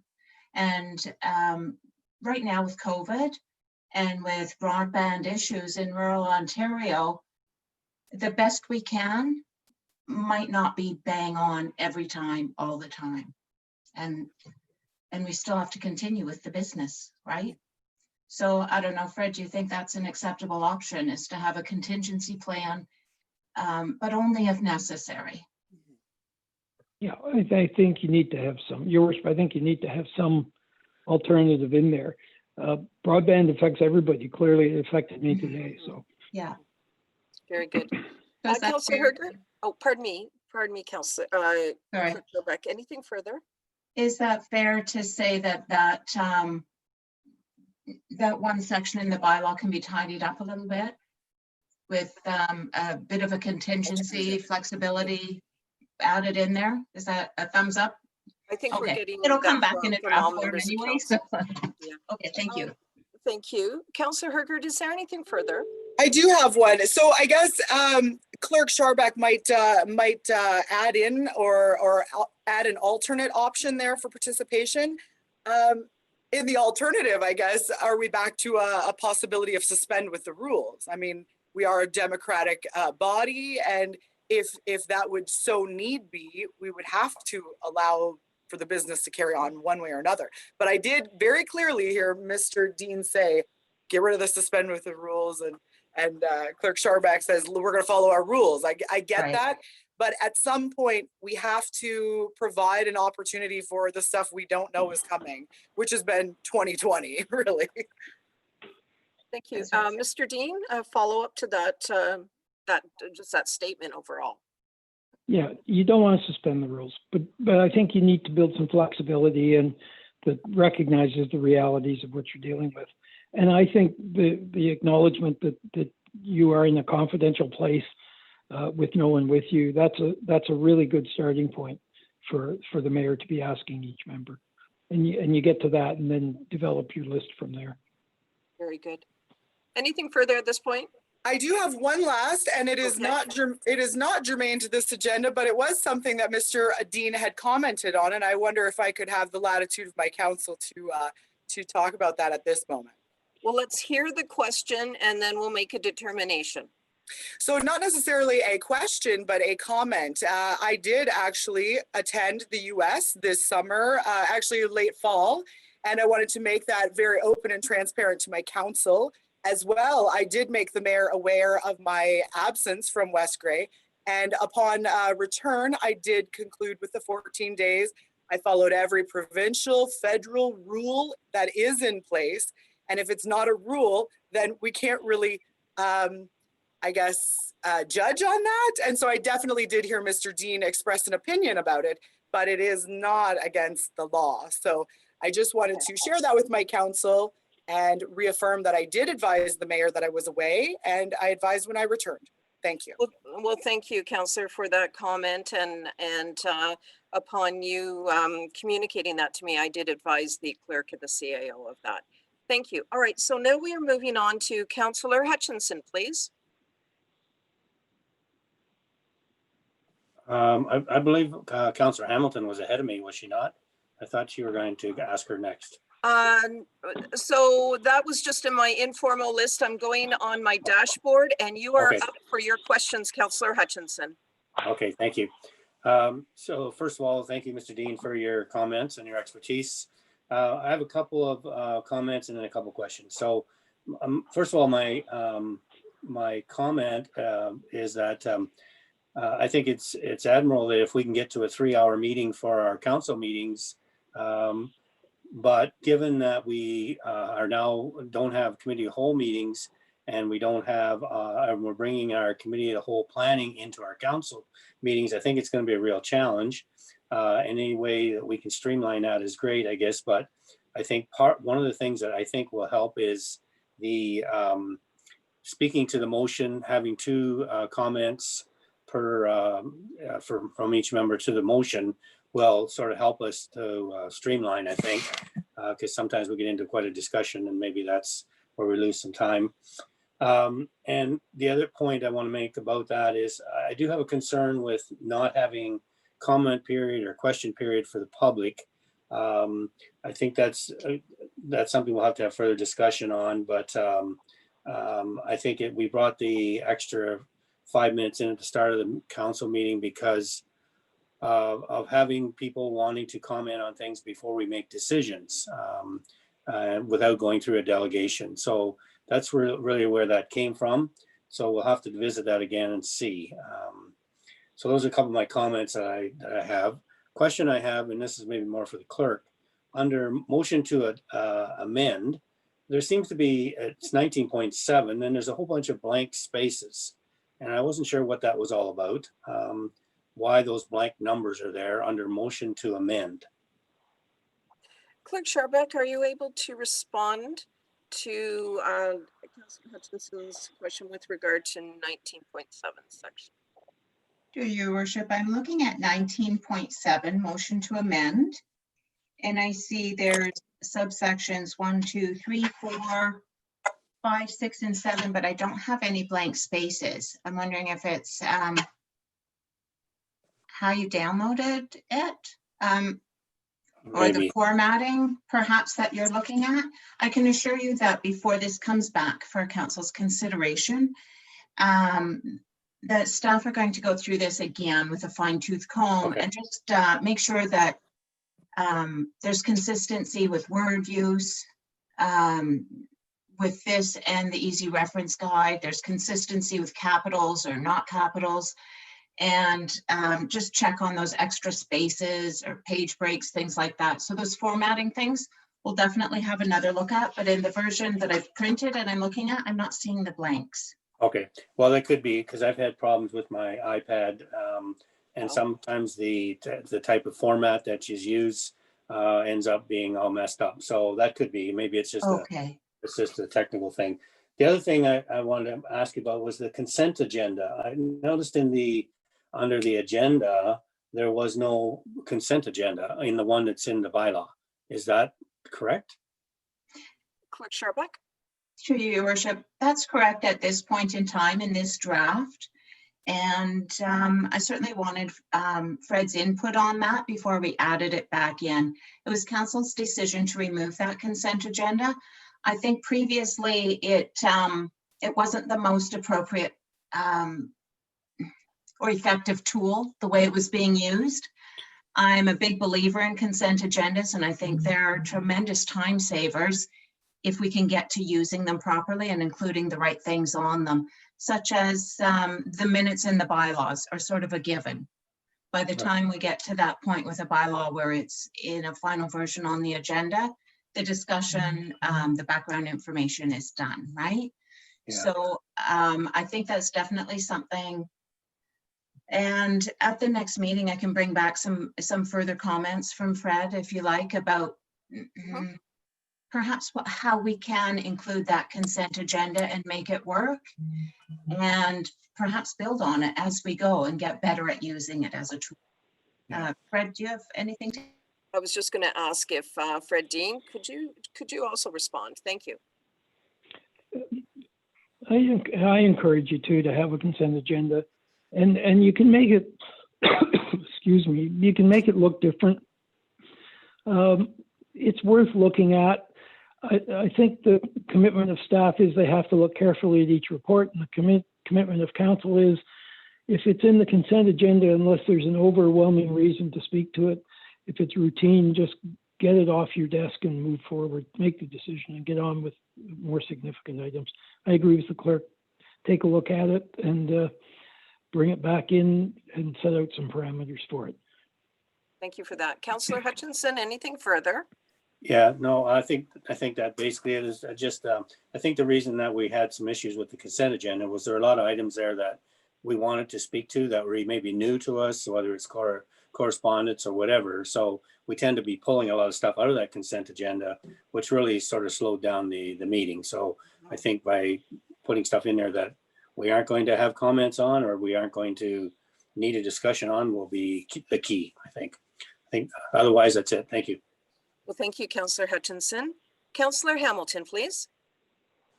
Thank you, Mayor Robinson. And through you, I have 3 questions for Mr. Dean and a question for our clerk. So my first question would be in follow-up to Councillor Hutchinson. I also have a concern about not having space on our agenda for public input in a public meeting. I hear that I think the idea is to reduce surprises and give proper notice and that we all know what's coming, what we're going to be talking about at a meeting. So I hear that's where it's coming from. And hear also that as council reps, our community can interact with us through emails and phone calls, and that we can bring their concerns through our dialogue at council table. So I hear that too. But I do wonder, is there space for the community to comment? And we would keep transparency by limiting it to comments to what's already on the agenda, and also limiting it to comments, not questions. And would that be a path forward? Would that be kind of like a middle ground where our community could continue to participate in a public space, in the public forum, but not catching us off guard? So that's a question for Mr. Dean. Thank you. Certainly. Please proceed, Mr. Dean. You haven't changed my mind. It's a good idea as long as it works, but at some point it's going to go off the rails. And that's when you call me again to try and get you back on the rails. Public has lots of opportunity to comment. They can contact you, and and that's in place. I get concerned. I think you're right. If you're going to do it at the beginning of the meeting, not the end. See some councils who put this at the end of their meeting, and that's really just an opportunity for the public to say what bad decisions you made during the meeting. But be cautious with it. I guess my message to you is be cautious with it. You want to hear from the public, but the public has opportunities to interact with you in a number of different ways. It's your meeting, and you're making decisions as a level of government you need to control. Okay. Councillor Hamilton, you still have the floor. Okay, thank you. And thank you, Mr. Dean, for that perspective. My second question is about the first, second, and third readings of a bylaw. Typically, when we receive a bylaw, the language is, let this be the first, second, and third reading, or something to that effect. And I've never quite actually understood that. How come it doesn't come to us, let's say, 3 different times? Or I guess I just don't understand that language and the intent of that language. Oh, Your Worship, British parliamentary tradition. Historically, statutes receive 3 readings. And the word read, it means historically that the document was read, literally read in Parliament. We've carried on that word not to mean that it's going to be read, but it's being considered. Most municipalities use a three reading approach, but they will tend to give 1 or 2 readings at the same time. And then, like for example, in Sudbury, council automatically gave 2 readings to all the bylaws. And then the 3rd reading was introduced, and that's when any discussion or debate occurred. So it had the 3 readings, but they were put together. Why do you use 3 readings? Well, one of the reasons is sometimes you want to put, for example, this bylaw, or the best example is if you're doing a cemetery bylaw, you have to get the cemetery bylaw approved by Queen's Park. So you would give the bylaw 2 readings, and that demonstrates a legislative intent. You ship it off to Queen's Park, they put their stamp on it, and they send it back to you, and it comes back to council for 3rd reading, and then it becomes effective. So there are ways that you can make use of this.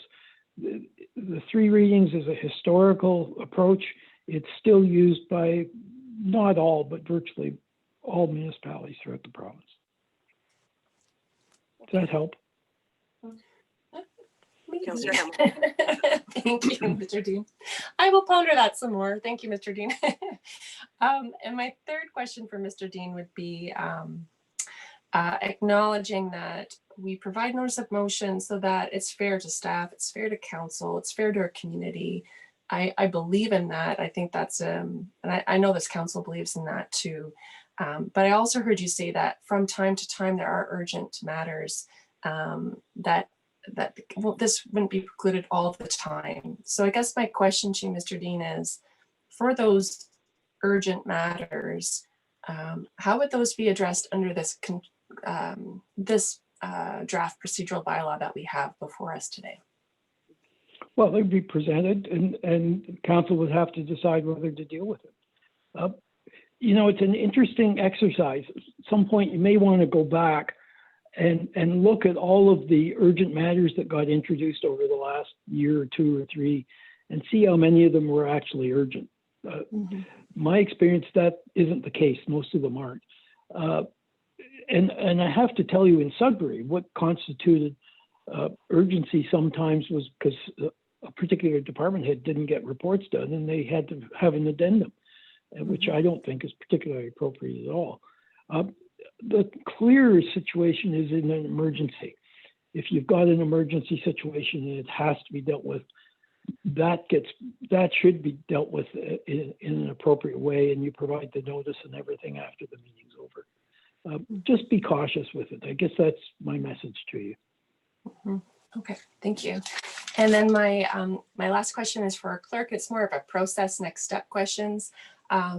So how do you envision us working our way through proposed amendments at the next meeting? And would you consider having council send our proposed amendments ahead of time, that they be consolidated, or what were you thinking, Clerk Scharbach, to facilitate that at our next meeting? Thank you. I wonder, Clerk Scharbach, would not only responding to the counselor's question, but would you take the opportunity now just to go through what those next steps would be in a very comprehensive answer? Thank you. Thank you.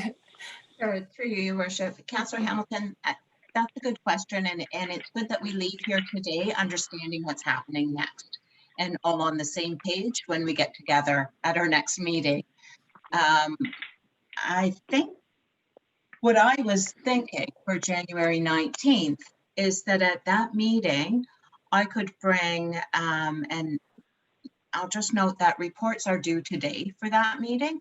So it'll be a brief report. But if I could have a general idea of some of the amendments, and I think I have an idea of a few of them for sure, having that report just to address and receive further amendments at that meeting.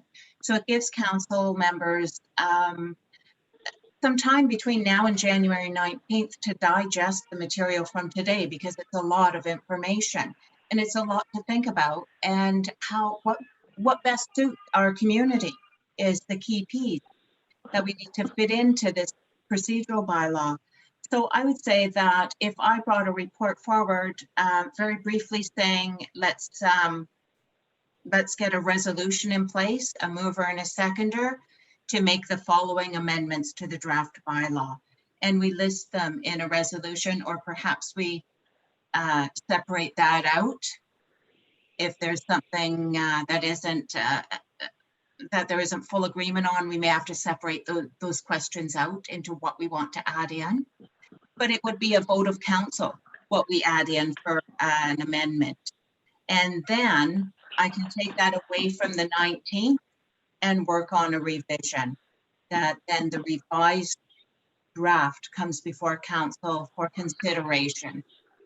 And I would ask, I would defer to Mr. Dean's expertise on that too, if he sees that as our next step forward to get our amendments in place, if so desired.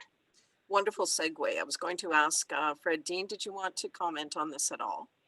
Yeah, I think you've got a good process in place, and I'm really encouraged that council members are looking at this in a serious way. I think that's great. You really need to have the dialogue and the discussion, and we've thrown some ideas out for you. Some will stick, some will not stick, and I understand that. But if it generates the dialogue, you should come up with a product that will be enable you to be effective in making decisions, and hopefully to reduce the length of your council meetings and make them effective for everyone. Wonderful. Councillor Hamilton, anything further? Thank you. And through you to our clerk. So just to clarify, you're hearing some proposed ideas for amendments today and you're collecting those, but there'll still be opportunity at the meeting to introduce more if needed. Have I got that right, Clerk Scharbach? Yes, through you, Your Worship. Mhm. Yes, I don't think it's fair to say, spit out your amendment wishes now, or forever hold your peace. That's not reasonable. We've just heard a tremendous amount of information, and it takes time to digest and to think about, the basics of local government and the commitments that all of us make in our various roles to our community, and how do we uphold the standards that we want to uphold and make that work for our community. So it's too much to say now or never. I'm gathering thoughts and ideas, the same as all of council members I'm sure are as well.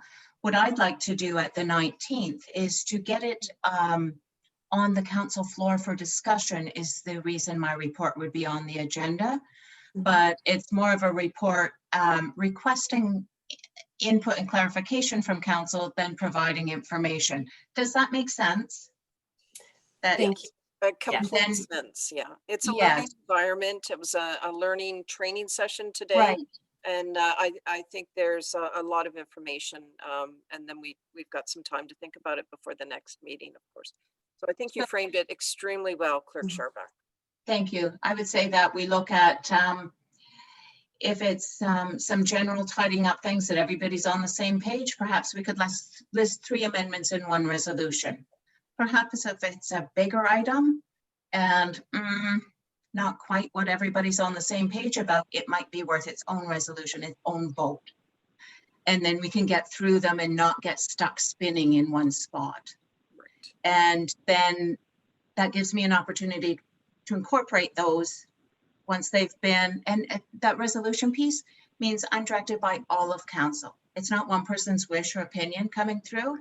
It's a council decision, what goes into a council bylaw. And this is a really important one to be, once it's passed, we need to be ready as a team to work forward and make the best of it with our meetings and use the tools. So I like to keep it on that positive note and use the January 19th meeting to gather that direction. And then hopefully by February 2nd, bring back a draft just to look at, is this what you want to do? And I can give notice that's set out in our notice bylaw, and then actually pass the bylaw on February 16th. So even after the 19th, there's still an opportunity. It's a council bylaw, so it needs to reflect that. So I hope that makes sense, those next steps. Yeah. And we just keep going through the process until we get through it. Well, thank you, Clerk Sharbuck. You've really provided the pathway forward as we're working through getting to the resolve of a very, very good procedural bylaw. Councillor Hamilton, is there anything further? Oh, just wondering through you, Mayor Robinson, if the notice policy could be circulated. I don't know that I've ever seen the notice policy, if that could be something that could be shared. Clerk Sharbuck, could you please circulate the notice policy to all members of council? And yes, that would be most appreciated. And through you, Your Worship, I will note that it is a 2003 bylaw, and it was created as many were across the province in 2003 when the new Municipal Act came into force in effect. So it is, as Fred had alluded to earlier, many notice bylaws are getting revised right now. Ours is due for sure. It's a very cumbersome document. I will send it out. Many of them speak to a lot of details and giving notice for things that aren't really necessary. And things have changed with published newspapers between 2003 and now, right? So there's certainly room. I'll send it out as it is, because it's going to be one of the very next things that we're looking at revising. So, okay. And let's just make it simple, stick to the legislation and make it simple and easy to read and easy to follow, because we really get in trouble if we're not following our own rules. So make sure we have them the way we want them. Great. Thank you, Mayor Robinson. You're quite welcome. All right, so I'm seeing Councillor Townsend. Is your hand up again, or has it just been lingering on the dashboard? Do you have a question? Yes, I do. Just a very quick one. Yes. And it's to the clerk, if you don't mind, Madam Mayor. Yes, and it has to do with the fact that there are members of the public that are on this particular meeting. And obviously from calls I get, I know there's a circle of people that do listen to these from time to time. I'm assuming that if they have thoughts and comments on things that we've discussed here, they can also send notes to you. Is that also acceptable? And would that input be considered for the January 19th meeting? Clerk Sharbuck. Through you, Your Worship, members of the public are always welcome to call or email. Right now, when we're working remotely, I would suggest email is the best way. I'm not checking the office messages as often as I'm getting emails at my computer all day. So it's much easier.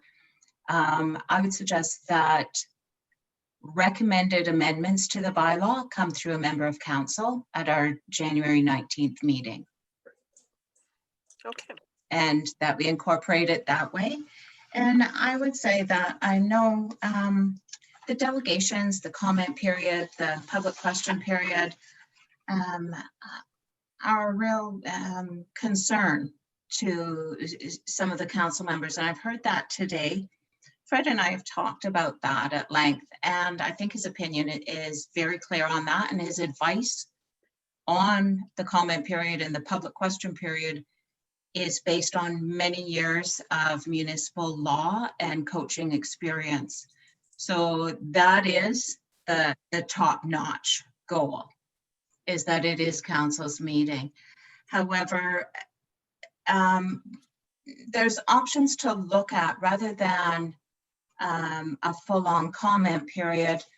There are options to look at for members of the public to register as delegations to speak for 1 or 2 minutes on agenda items. And if, I guess, I'm with Fred, just an open mic forum is a recipe for problems. But if we could put some parameters around it and have some deadlines on there, there might be something to work out with that. But I really feel that Fred's advice is sage, and we should consider it very carefully. That's Okay, Councillor Townsend? One more follow-up, if you don't mind. Sure. If in fact you are going to be getting, Madam Clerk, if you're going to be getting comments from public and you want recommended amendments to come from council, then I would suggest that somehow council needs to know what that feedback is from the public. How will that be shared? Clerk Scharbeck? how would you like it shared? If it was my choice, I'd say if they don't copy council in, then for that to be sent to council. Okay, so that's an option, is that I gather pieces of correspondence, and by correspondence, I mean written letters or emails. Obviously, emails is the best way with our shutdown. I won't be in picking up the written letters. One of our office staff would have to call me and let me know they were there.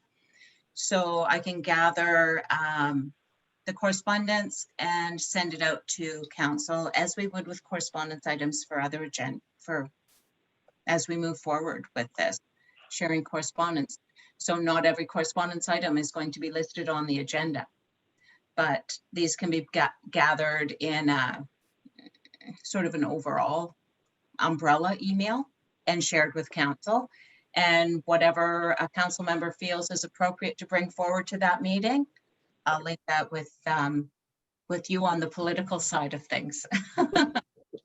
Great, thank you very much.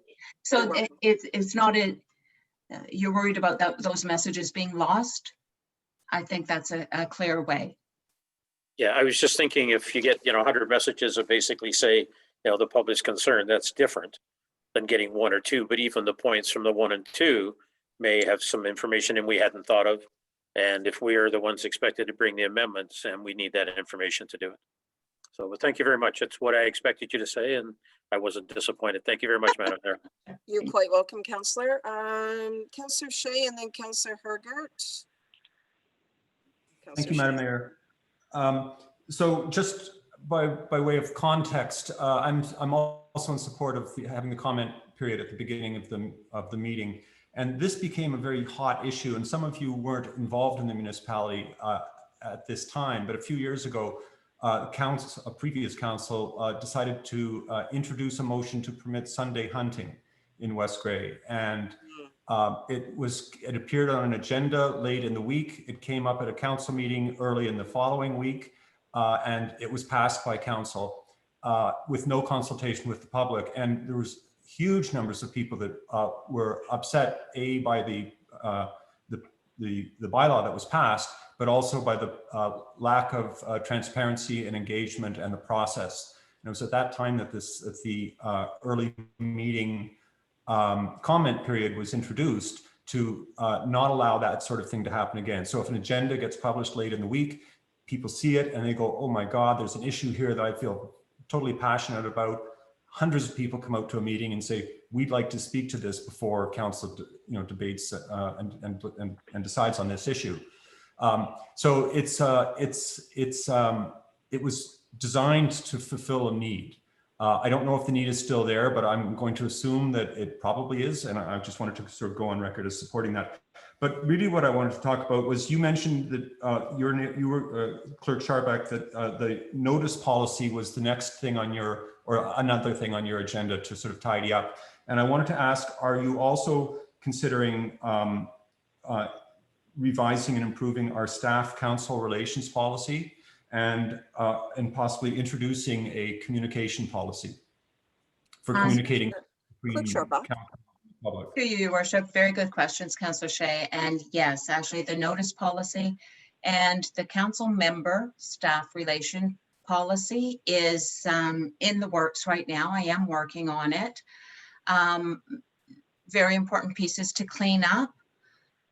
The notice policy is really about housekeeping matters, right?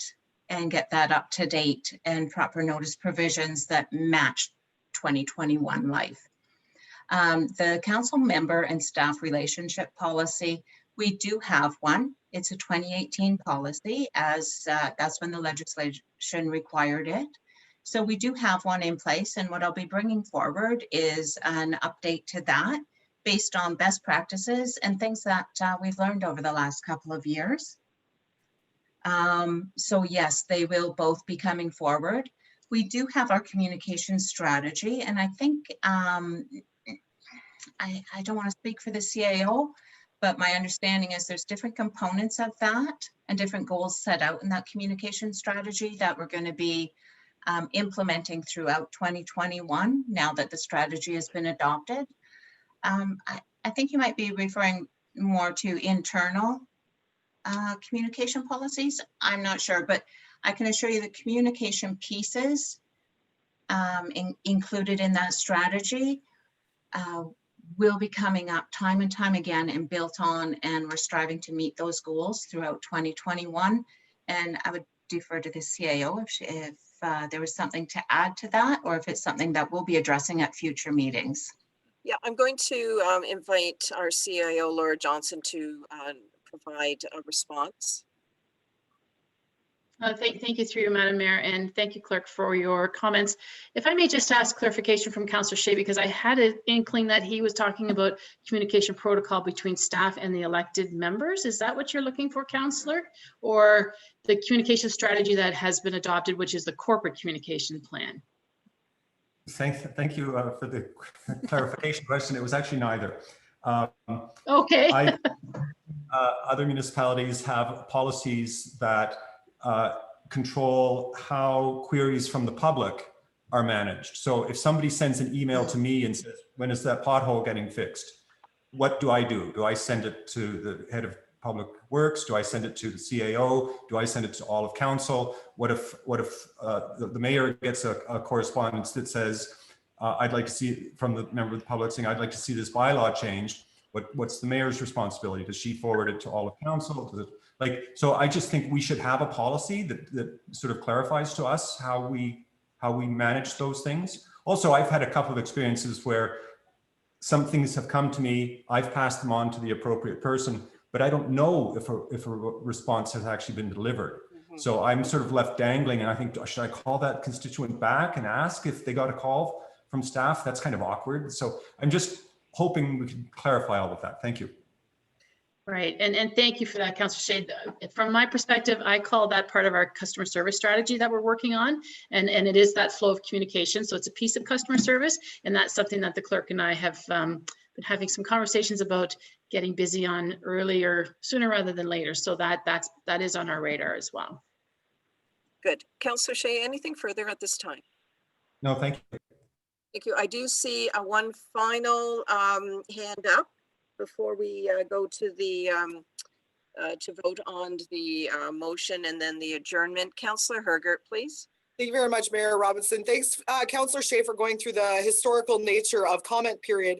I'm actually not quite concerned. Like Councillor Shea had just mentioned, the need still will be there. I think that with the agenda being a week and a half out, I don't think that need will be there. We were getting agendas on Friday, and Monday was our council meeting, which left no time for comment with staff or with the public, limited time, let's say. And I think that was the public's way of engaging and saying, whoa, your meeting's 2 days after the agenda is printed. We've got to speak up. This is our last chance. So I'm not concerned at this point about comment period, because I think there are other channels in which we can all get that information. That definitely was out of need at that time. But with the advent of the agenda being pushed out a week and a half, I actually don't have that same concern anymore, but I always like to hear from the public. So anyway, I'll leave it there. Thanks so much. Okay, thank you. I just did not want to get into a debate when we are just dealing with questions at this time. I'm not seeing any other member of council, which makes sense because we've had two thorough presentations and very thorough discussion. So Clerk Scharbeck, could you please read the motion at hand that was moved by our Deputy Mayor and Councillor Hergert with regard to this item from Fred Dean, Municipal Coach, toward a new procedural bylaw, please? Thank you, Your Worship. And just a note, I think Mr. Dean made an important comment about these items are on the floor, or they're on our agenda and ready to go. So we could tweak and save a bit of time there. For today, the motion has been moved by Deputy Mayor Hutchinson and seconded by Councillor Hergert. The council receives the presentation by Fred Dean, Municipal Coach, toward a new procedural bylaw. Thank you. All those in favor, please indicate with a check mark. Those opposed with an X mark. Mayor Christine Robinson, I am in favor of this motion. Councillor Hutchinson. Councillor Hutchinson, in favor. Councillor Hamilton. Councillor Hamilton, yes. Deputy Mayor Hutchinson. Deputy Mayor Hutchinson, in favor. Councillor Shea. Councillor Shea, yes. Councillor Hergert. Councillor Hergert, yes. Councillor Townsend. Councillor Townsend, in favor. Motion carried. We are on item 5, adjournment. Clerk Scharbeck, could you read the recommendation? To you, Your Worship, the recommendation is that we now adjourn at 1:54 p.m. to meet again on January 19th, 2021, or at the call of the chair. Is there a mover for this motion? Councillor Shea, are you moving this motion? Councillor Shea, I move we adjourn. Councillor Hergert, are you seconding this motion? Councillor Hergert, yes, I second the motion to adjourn. All those in favor indicate with a check mark. Those opposed indicate with an X mark. Mayor Christine Robinson, I am in favor of this motion. Councillor Townsend. Councillor Townsend, in favor. Councillor Hergert. Councillor Hergert, yes. Councillor Shea. Councillor Shea, yes. Deputy Mayor Hutchinson. Deputy Mayor Hutchinson, in favor. Councillor Hamilton. Councillor Hamilton, yes. Councillor Hutchinson. Councillor Hutchinson, in favor. Motion carried. Our meeting is adjourned. Thank you, one and all. Special thanks go out to Fred Dean for guiding us through our procedural bylaws. Certainly, thank you very much, Clerk Scharbeck, for all your hard work. Enjoy the rest of your day, one and all. Thank you.